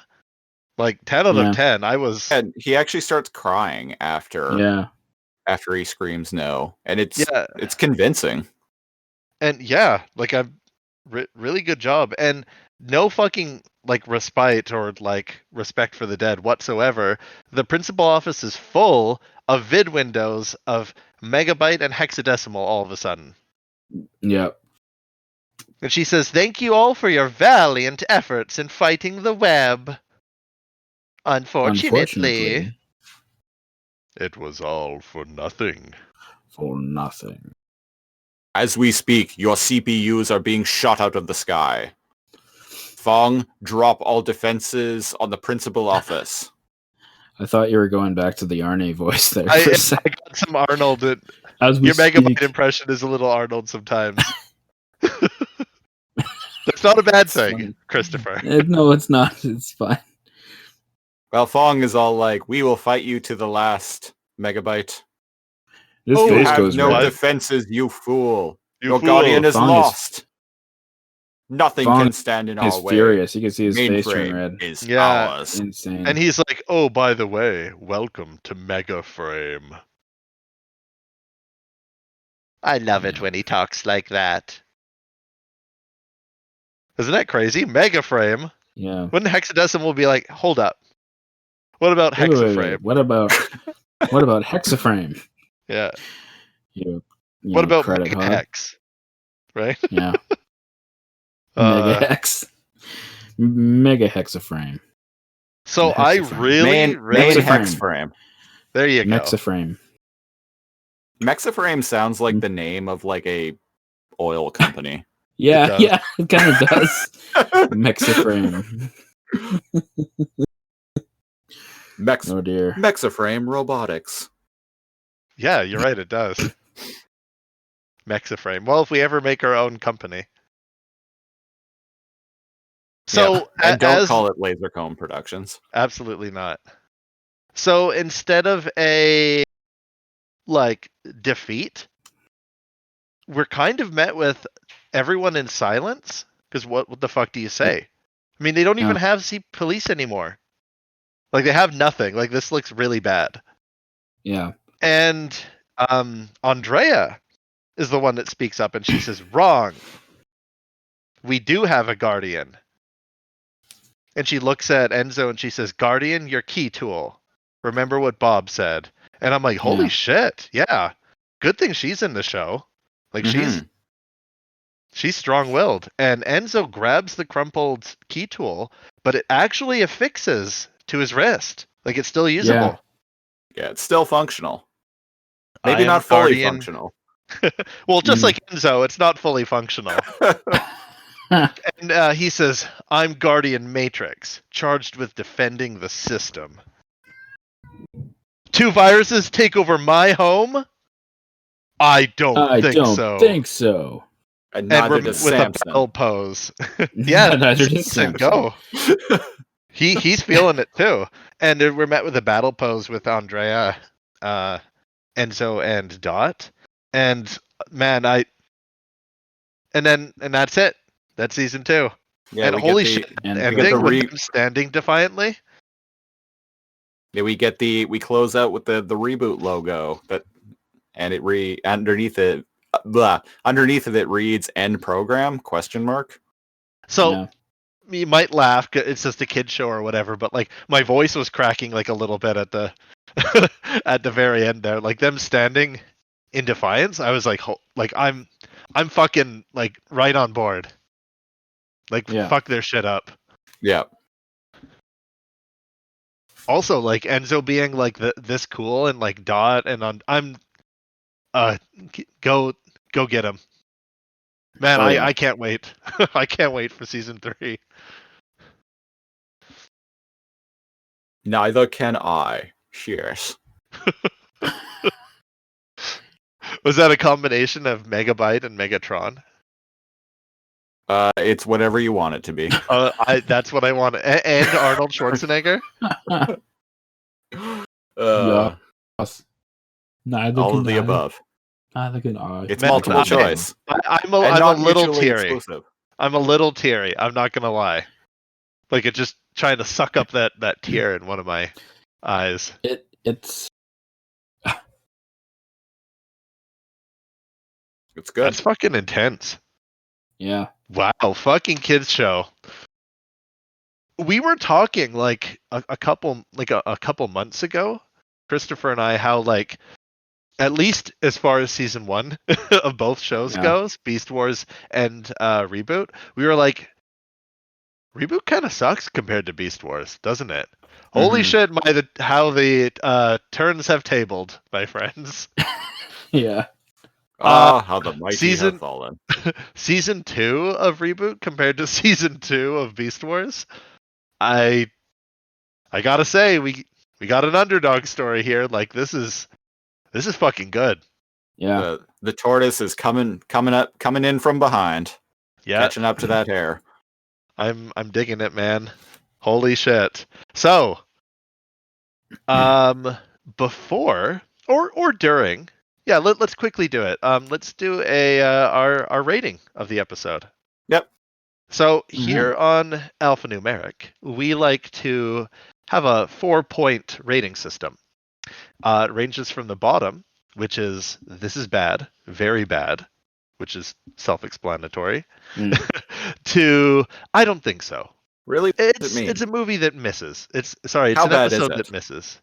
It's very bad.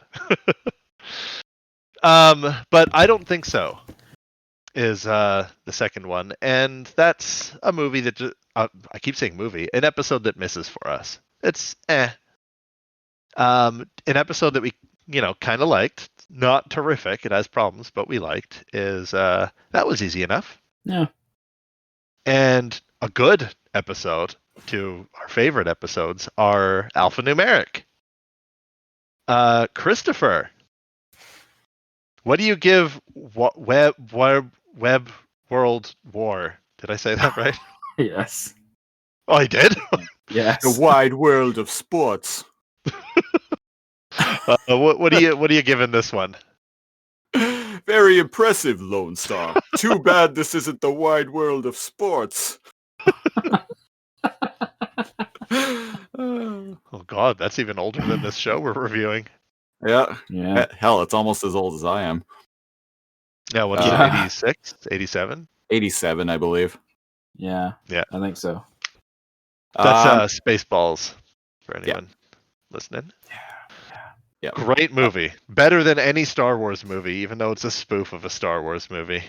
I would agree 100%. Yeah. Oh, really? Yeah. Not Yeah. even trolling. I like Spaceballs like tenfold more than I like any Star Wars film. Agreed. Wow. Fight That's me, fair. internet. Oh boy, you hear that? Oh dear, Open the what have we floodgates. started? A real web world war. Oh shit. Oh shit. Here we So go. what are you giving this one? I am giving it that was easy enough. I'm giving it that All was right. easy. I'm giving it that was easy enough because okay, so I thought it was a really good episode. It was very engaging. I love the moment where Enzo is made into a Guardian cadet. Yeah. I found that really sweet and heartwarming. The action, like the dog fighting in this episode is really good. There's a lot of good emotional moments. Like I mentioned earlier, legit cried a couple of times in this episode. But it and- doesn't make alphanumeric. And this is like top tier the bit at the end, top tier villainy from Right? Megabyte. And But it doesn't make the cut. Also, as I mentioned, I really like when the bad guys and the good guys have to work together for a common cause. Okay. Yeah. It's not an alphanumeric because of hexadecimal helping to for all intents and purposes, kill Bob. I don't buy it. And that if it wasn't for that, this would have been an alphanumeric for me. So if you take away motivations, like here, let me try to sell you on this for it. You feel it's too character breaking for you to enjoy it, but in of itself, it's very good. Yeah. Mm. But you can't put aside the idea that it betrays the character of Hex. Yeah. Okay. If you put that aside completely, right? Just let's pretend that she's like, oh, finally I get a chance to get rid of him, and we didn't know much about Hex other than she's a villain. Would this stand at one of the top episodes of season 2 for you? Aside from that? Maybe? No. No? Okay. So it gets a net May- that was easy enough from you. Yeah. Maybe in the top 5, probably, but Yeah, not okay. my top 3. All right. Sniddler.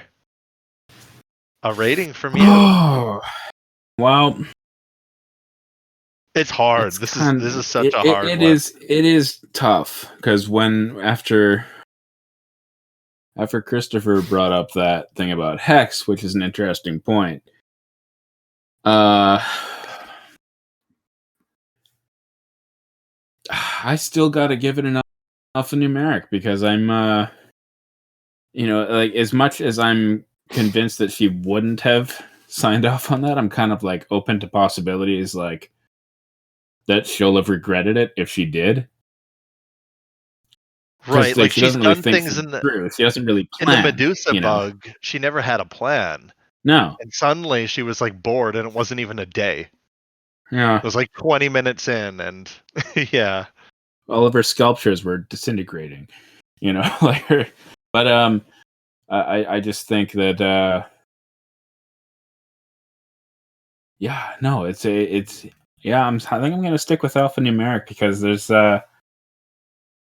just so much that happens in this episode because, well, I don't have to tell you. I'm pretty sure we all saw the same one. It's is this intense? And I think I saw a different cut of the episode than you guys. Yeah, did you get a slightly the different director's cut? one where Yeah. in my version Scorponok did not was not on the computer. That's fair. That's fair. That's way too much of an inside joke for anybody to unless appreciate. they listen to both shows. Yeah, if you listen to both shows, we're specifically referencing an episode where Rhinox finds himself in the Predacon base. I'll just leave it at that. Mm. Yeah. But we got the Sniddler cut. There we go. yeah, Yeah. yeah. AP the Sniddler cut. There we Sniddler's episode of ReBoot, the Sniddler cut. Yeah. go. The superior. So yeah, version. for me, it's gonna be an alpha because again, like you kind of laugh, you cry. Binky were in it, and Yeah, there you go. Yeah. The parts that I didn't like were it's kind of the clownish comic relief sounding military or police force. They kind of took away from the intensity of the situation. I would agree with that. Yeah.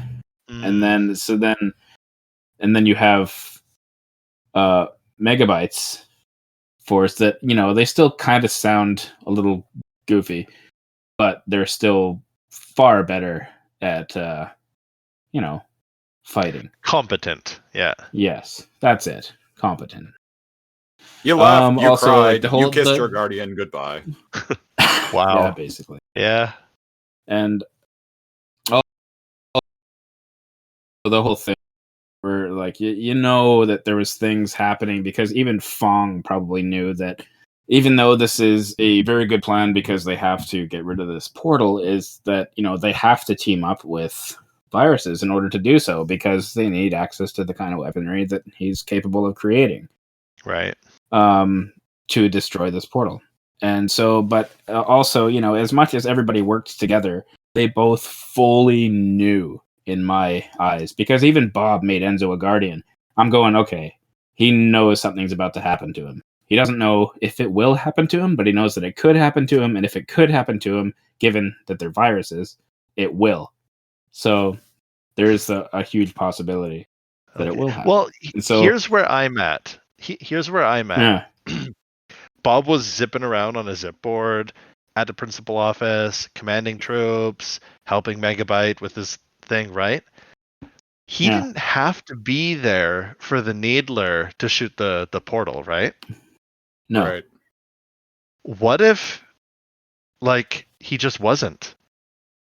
So a big part of Megabyte's plan needed Bob to be there at the perfect moment. What if Bob was just zipping around on a zip board fighting the web creatures? Good point. So part of me is like, because he was only there in the last like couple minutes to activate the thing, but he wasn't needed. Hex was the one aiming it and charging it, right? Mm-hmm. Mouse was needed there, right? Now, if they had written into the story that Bob was needed there specifically, I'd go, okay. For example, we need a Guardian key tool, right? To attach to the Needler, because Bob can specifically close tears. Correct? Mhm. We've seen that in the past. So with Hex and Bob's like key tool and the Guardian there, right? Then we could close it. But he had no part in that. So what if he was just like, all right, I'm going to head to the anti-aircraft cannons and help Enzo? What then? So a little part of the plot where Bob is needed on that specific little platform is a little bit forced to me because I didn't understand why he was even there. He was just kind of standing there.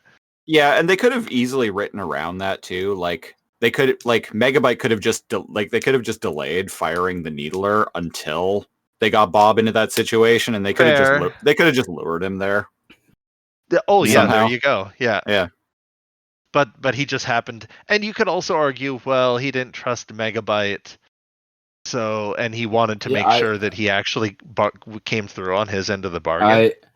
I was kind of thinking just that just now. Right, and Dot and Mouse are there, right? So he's just hanging out, making sure they're not double crossed, but he's the one that ends up double crossed, maybe.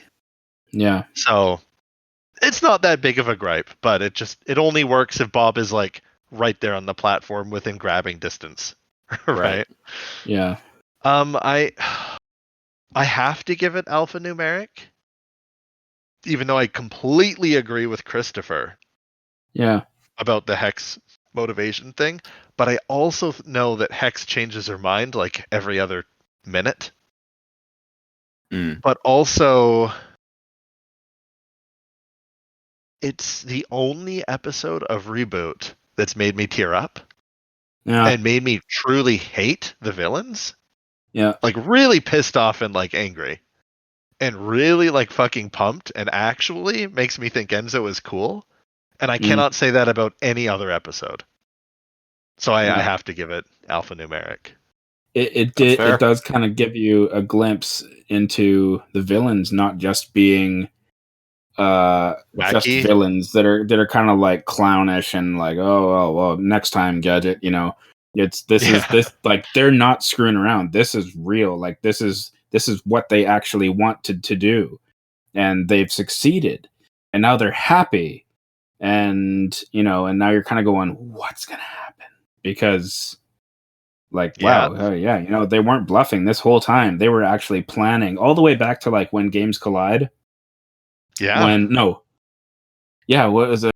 When games collide, or was it Bad Bob? Where he looks at Bob and he points and he's like, "This is the last time you will thwart my plan." And I'm kind of like, "Oh, dude, that sounded harsh." Like, I'm pretty sure he's gonna start concocting a few different scenarios, or sorry, plans. Right. For To make this sure that he specific. comes out on top. And luckily Right. for him, a web creature came out of Michael's, Hexadecimal's looking glass because of Michael the television. Oh, Michael the television. Yeah. So I think this is very good writing, and it's a very good season. Yeah. So, Once we did again, it. we finished another season of ReBoot. Yes. Can you believe it? Yes, we did. I can believe it because I can. We because did. I edit all of these shows. Yeah. So yeah, that was Web World Wars, and that was also season 2 of ReBoot. So, listeners, what we are going to do is, since this is the finale of season 2, is we're just going to kind of do a mini rundown of all of our favorite episodes. Yeah. So, Christopher Siege's top 3, AP Sniddler's top 3, and Neo Cal's top 3 episodes of season 2. Mm-hmm. And it's less important to know our least favorite ones because I feel like none of them are very bad except one. But we will get into that. Yeah. We will get into that last. How bad? How bad is it, Cal? Oh, it's very bad. Very bad indeed. Very bad. It's bad. I don't know why today's an Arnold fest, but That episode must get out. Ow. Get out! You're cancelled. So maybe I'll kick it off. I'm gonna go for my third favorite episode, and then cycle around, and then all of our second favorite episode, and just let me know if that's in your top 3, but it's higher up, Mhm. and then we'll save any discussion for it as we go around the table. So yeah, my third most favorite, I think, is Trust No One. Not on my list. Yeah, it was between that and Web World War. Like I feel like they're almost a 2-parter, and I like that just because of it's a completely different vibe. It's got like a weird horror, like mystery vibe to it, and I love Dex Files and right. Yeah, and it's most memorable for me from a kid. That one. I wouldn't even say it's like one of the 3 best, but for me it is because I grew up watching X-Files, so that weird crossover was like my grandma used to watch X-Files with me. So the Trust No One episode, my grandma even watched that episode of ReBoot. Even though she didn't watch ReBoot. She was like, awesome. "Oh." And I think she even said, she's like, "Oh, that's Scully and Mulder's voice acting. It has to." And then halfway through the episode, she's like, "Oh, well, it's not Mulder, but it's close." And she knows And, that because she got that- stuck in an elevator with him and And expected also- him to save the day. Oh yeah. Hey, I'm just an actor. That one's number 2 on my list. Oh, is that one number 2? Yeah. Okay, and it's not Yeah. on Christopher's. So, well, Sniddler, what's your third favorite? My third favorite is Bad Bob. Ooh, maybe we'll save that one because it's on. Yeah. That is Okay. higher up on my list. Awesome. All right, Christopher, Awesome. your third. My number 3 is Andrea. Oh, that's Nice. higher up on my list too. All right. But since we're cycling through our third, let's talk about Andrea. Is it on your list? Sniddler? Not on my list, no. Oh, okay. Well, let's go with Andrea then. That's number 2 on mine. What'd you Alright. like about it? Awesome. That episode is great. We talked about it on that particular episode of the podcast, but I feel like it's a better introduction to the show than the actual series premiere. Right. Like the show does a Yeah. really, really good job of like explaining like what Mainframe is, what games are, like the rules of games, the dangers of the them. dangers of them. Like it gives what you a lot nulls of are everything. it gives you a lot of information that like up to that point, like we'd kind of all figured out just because we had been watching the show for like months by that point. Yeah. But like it's just it gives that episode gives the viewer a lot of info that they need without feeling like a awkward info dump at the same time. Yeah. Like it Yeah, all it's feels entertaining.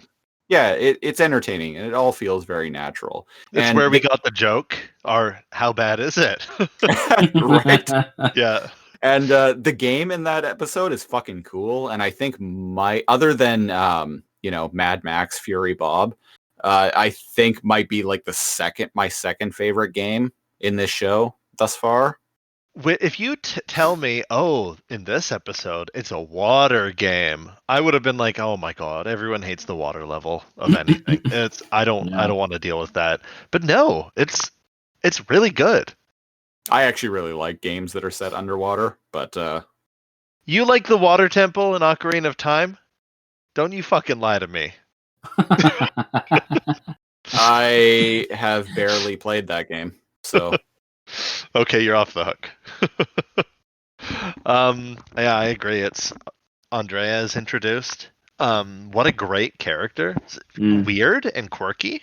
Yeah. Like her naivety kind of lends well to her like bravery, and just she's inserted into the show in a good episode and in a believable way. Like I really dig it.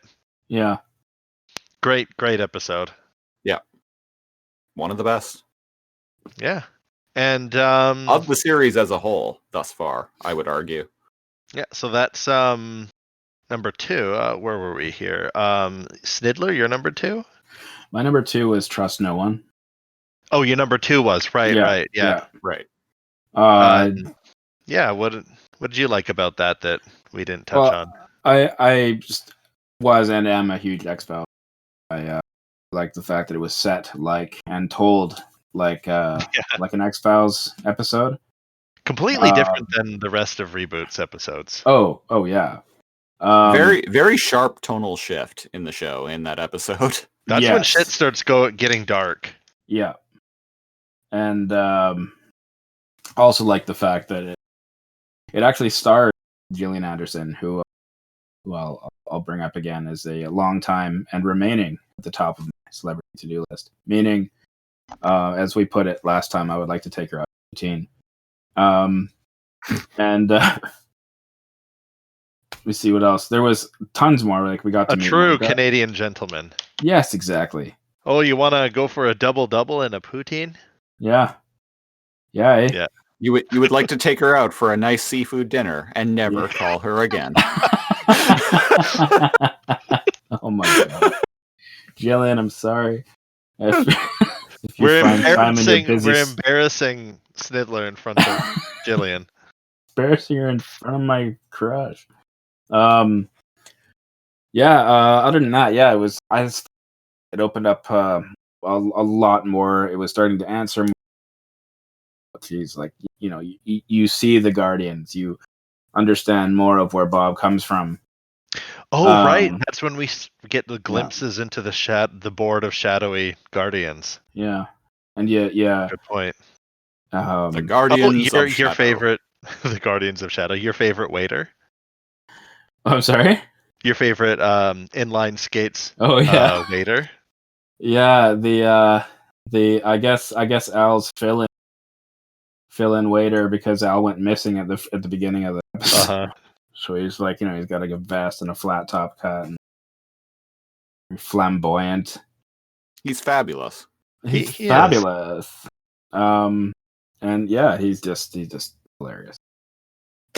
What else do I have to say about let's that? be There's honest. so You guys much. just really loved that episode because I wasn't there for it. Basically. What else can we say? Well, hey, man, you were off doing important Guardian stuff. Yeah. True. Yeah. Christopher, what was your 2 on your list? My number 2 is Mad Max Fury Bob. Bad Nice. Bob. Ooh, was that is my a number little 3. It's a little higher up on mine, so Oh shit. let's move to To you with your number number 1, which is Bad Bob. Go ahead, Christopher. That was your number 2. Yeah. So that episode is fucking rad, and like it's the first like legitimately really cool episode of season 2 of ReBoot. Yeah. We've talked about this, but like season 2 of ReBoot did not start off strong. Yeah. No, despite ending so strong. Yeah. The show definitely found its footing. Yeah. I think from here on out, like this was the turning point in the series, I think, where the show started to really like become the show that was the quality that I remember it being. Oh yeah. But like the game is fucking rad. Like it's basically Mad Max. Like Bob looks really cool. Like the aesthetic is great. Yeah. Mega Truck is fucking dope. Yeah. The shots. Remember we were watching this and we were like, haha, I was like, haha, this is just like Fury Road. They even smash into each other in a tight canyon. Yeah. And then as we watched and I noticed the cuts, it would like the music would be pumping and then it would zoom in on like Bob's face, zoom in on the truck, zoom in on like Enzo, zoom in on the user, and I'm like, hold up, no, there's some involved. This is suspiciously exactly like Fury Road. Hold up. And we discovered a lot. We like jumped online and discovered quite a lot.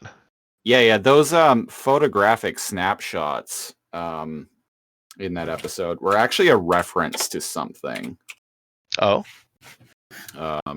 I saw it on the ReBoot wiki, so I'm just going to look it up real quick. Okay. It's a reference to a film that I've never seen. Here. As in, what is a reference? After they smash into each other, there's a bunch of freeze frames where it looks like, and we see like a camera flash of a bunch of characters. Oh, that part. Or like just before. Yeah. Or just before.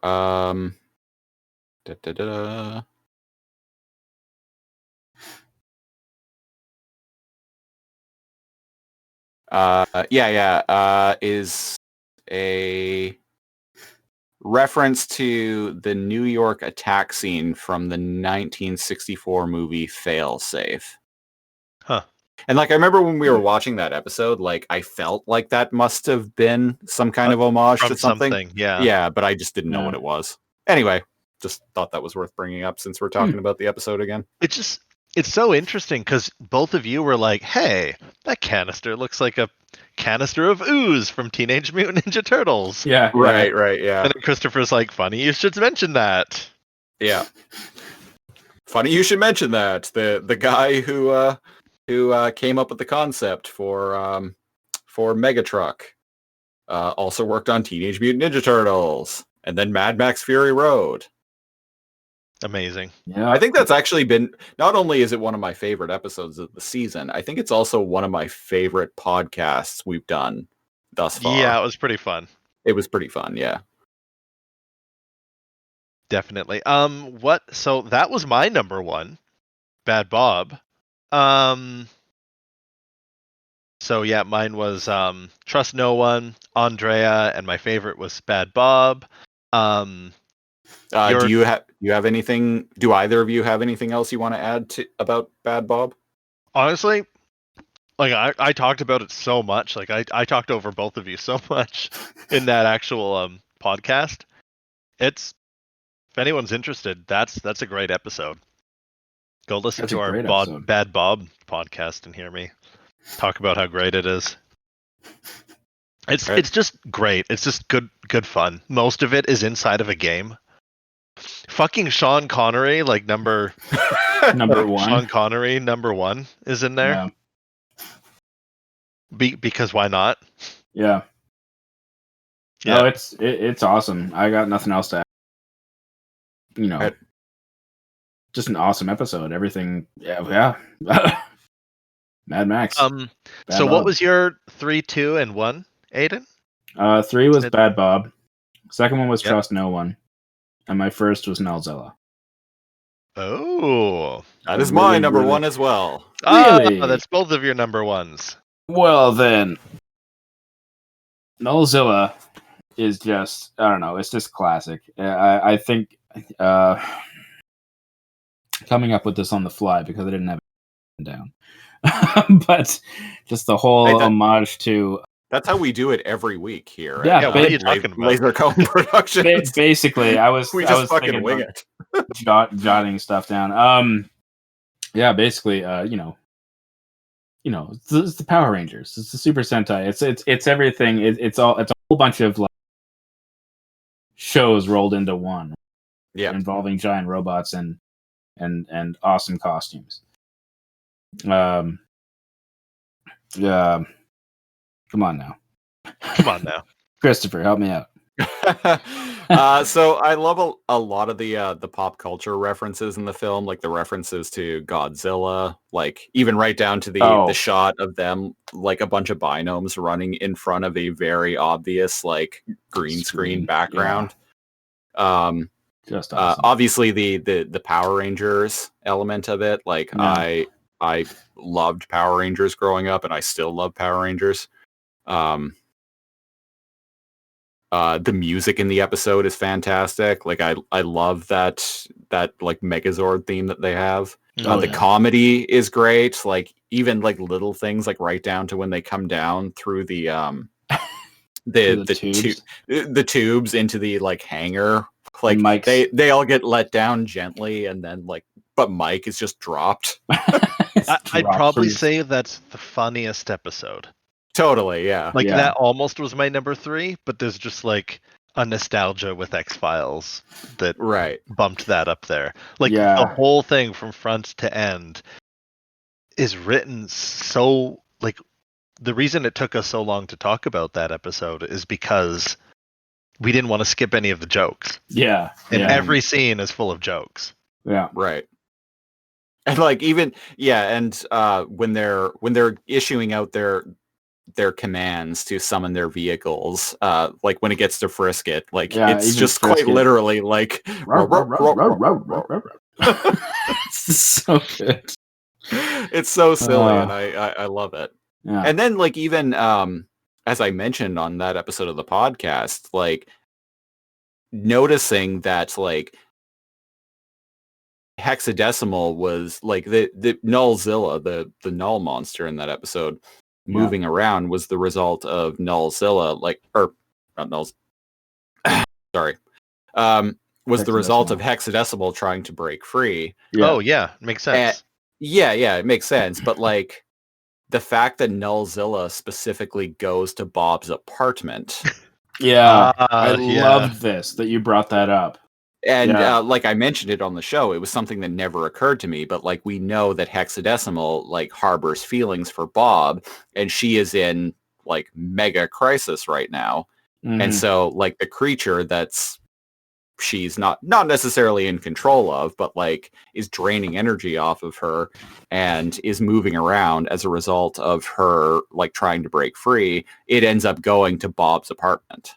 Yeah. Or you could say some subconscious part of her Yeah. steered it. Well, yeah, there. that's what I'm getting at. Yeah. Yeah, I agree. Yeah. And if you guys hadn't mentioned that, I probably, well, regardless of who brought that up or not, like I feel like that's something I definitely didn't notice as a kid. No. Yeah, it's my favorite episode of season 2. It's one of my favorite episodes of the series as a whole. Yeah. Thus far, anyway. And I think that's our list. Yeah, those are our lists. Christopher, your 3, 2, 1 was. By number 3 was Andrea. Number 2, Bad Bob. Number 1, Nullzilla. Nice. Right. So What was the our beginning least of the favorite? season kind of right? But Yep. I think everybody has one episode in particular that is just I think it's the worst episode of season 1 and 2. Oh my gosh. One has some Yes. meh ones, but Yeah. at least it's the worst of season 2. But on paper it sounds rad, right? Yeah. Yeah. At least I think so. I'm like, oh, Does what's it? Code? It's Codemaster. We're talking about Codemaster. Yeah. Yeah. High Code. High Code. Episode 2 of season 2, High Code. High Code. So if we're giving our top 3 episodes special alphanumeric awards, we would have to give a very special I don't think so, or Yeah. this is bad, very bad award to High And Code. It goes to High Should Code. be It low goes to High Code. Should be low code. Oh. What a And what again, a- That Christopher episode is loco, liked the essay. design of the villain, right? Yep. I didn't like the design. I thought it didn't suit no. ReBoot. It was too complicated, too messy. He didn't look like he's from the show. Yeah. But regardless of if you don't like something, if you do like something or whatever, just the episode's plot and pacing and just everything, it was bad. It made no very bad. sense. The game is bad. The game was horrible. Like, why? Game didn't make any sense.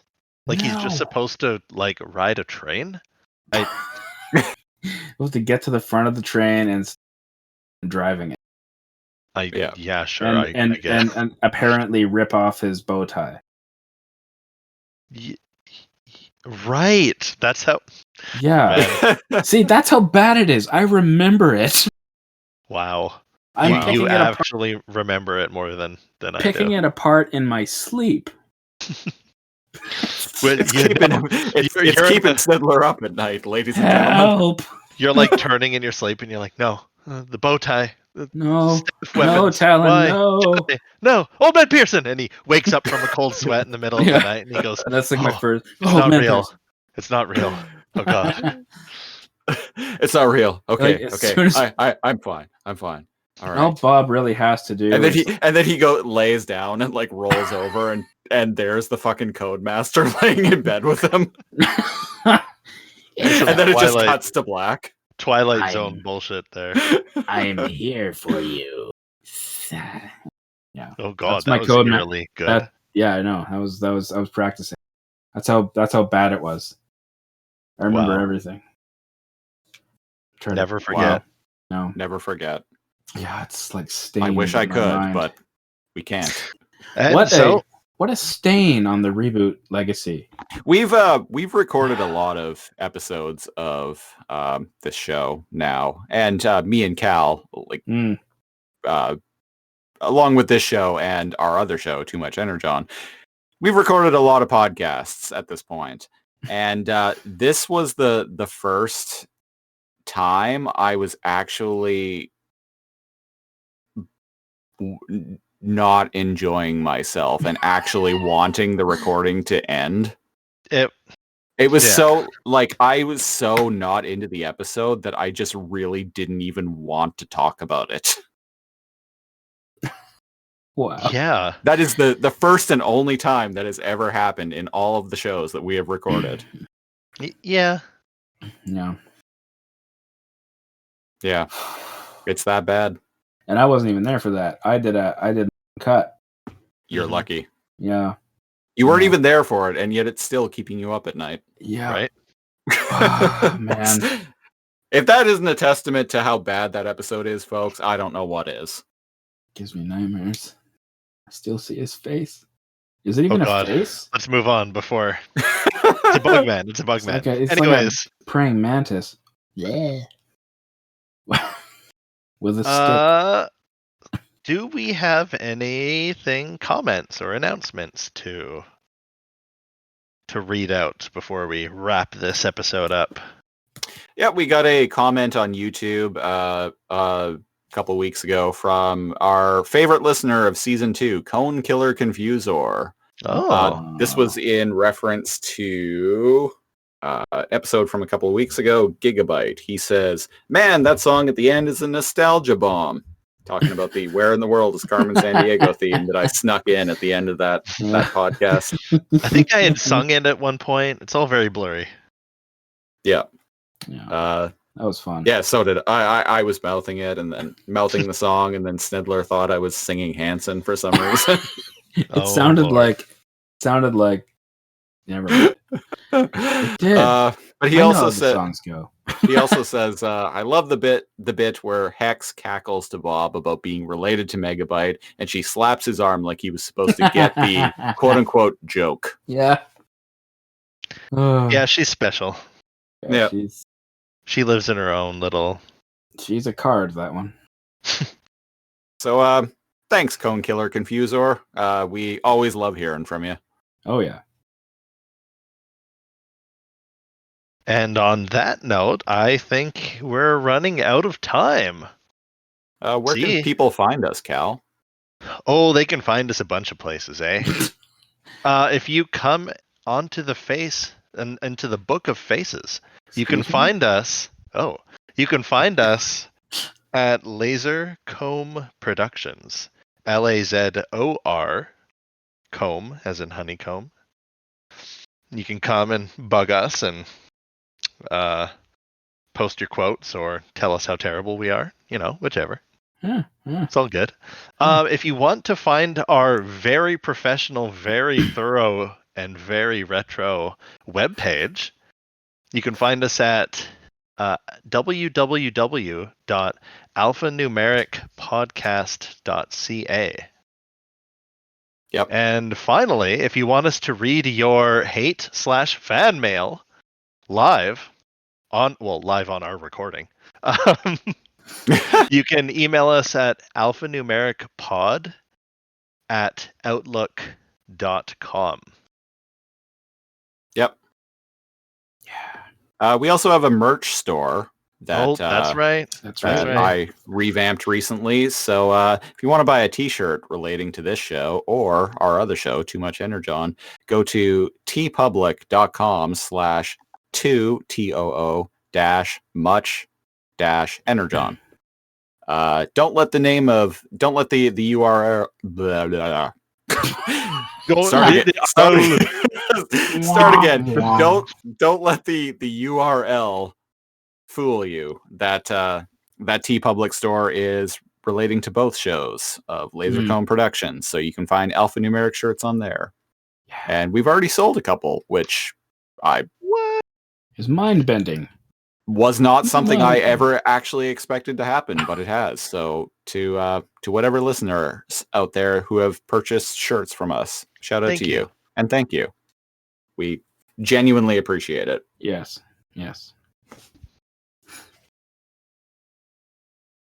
And here we are, folks. Where are we, Cal? That's a good question. Are we in the Matrix? You know, many would argue, yes. Where are we financially right now? Oh, jeez. So how's your Dogecoin doing, Cal? Oh God, Dogecoin. It's doing as well as my Roblox stocks. Stonks, Stonks. better blocks. Yeah. Yeah, how's Dogecoin? Yeah, you haven't asked me that in a while. Now's the time. How's it doing? A single Dogecoin is worth. This is in U.S. dollars, mind you. Oh shit! Is worth Oh. 5.5 cents. Blimey. That's Give right. it time. Give it And time. remember, I bought it when it was at 1/5 of a cent. Profit. Stonks, my dude. Making Major money. stonks. Making money and playing the game. Yeah. Yeah.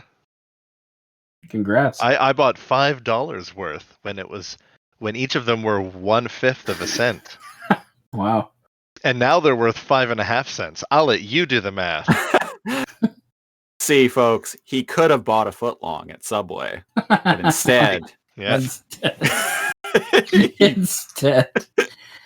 he invested it.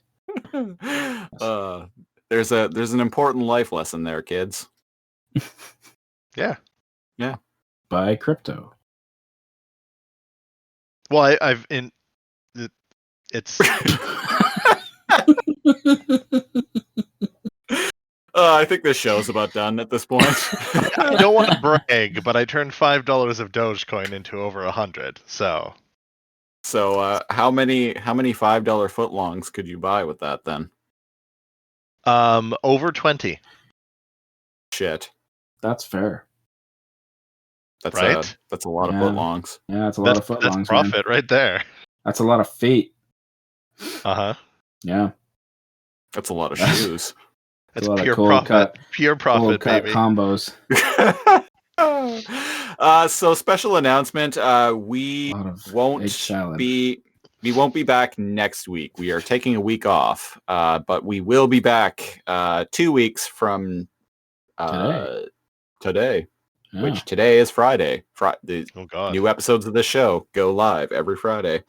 So we will be back on Friday, the 26th of March, 2021, with the first episode of Season 3 of ReBoot. And holy shit, am I excited to get to that. Boom, boom, boom, boom, boom, boom, I boom. don't remember it, so it'll be exciting. I am already starting to review it, and wow, I'm very excited. Your body Oh. is ready. Oh yeah, Your body Oh, is yeah. ready. it's primed. Is it good? It's T primed. Oh, it's G Prime. Yeah. Wow, we can't not talk about undergrads a single episode. Yeah. You know what? Mm. No, we didn't bring up this episode. Or last Don't say episode. it. Don't say it. Just let it go. Walk away. Walk away by Be binomes. still, my All right. binomes of war. All right. Just walk away. On that note, I have been one of your hosts, Christopher Siege. I am another host, NeoCal. And I am your other host, AP Sniddler. And until next time, Stay frosty. Arr, arr, arr, arr, arr, arr, arr, arr. dun dun dun dun dun dun dun dun. Well, that's our story from Gladiator Arena, Los Angeles, California. For Larry Zonka, I'm Mike Adamley. See you again next week for more exciting semifinal action.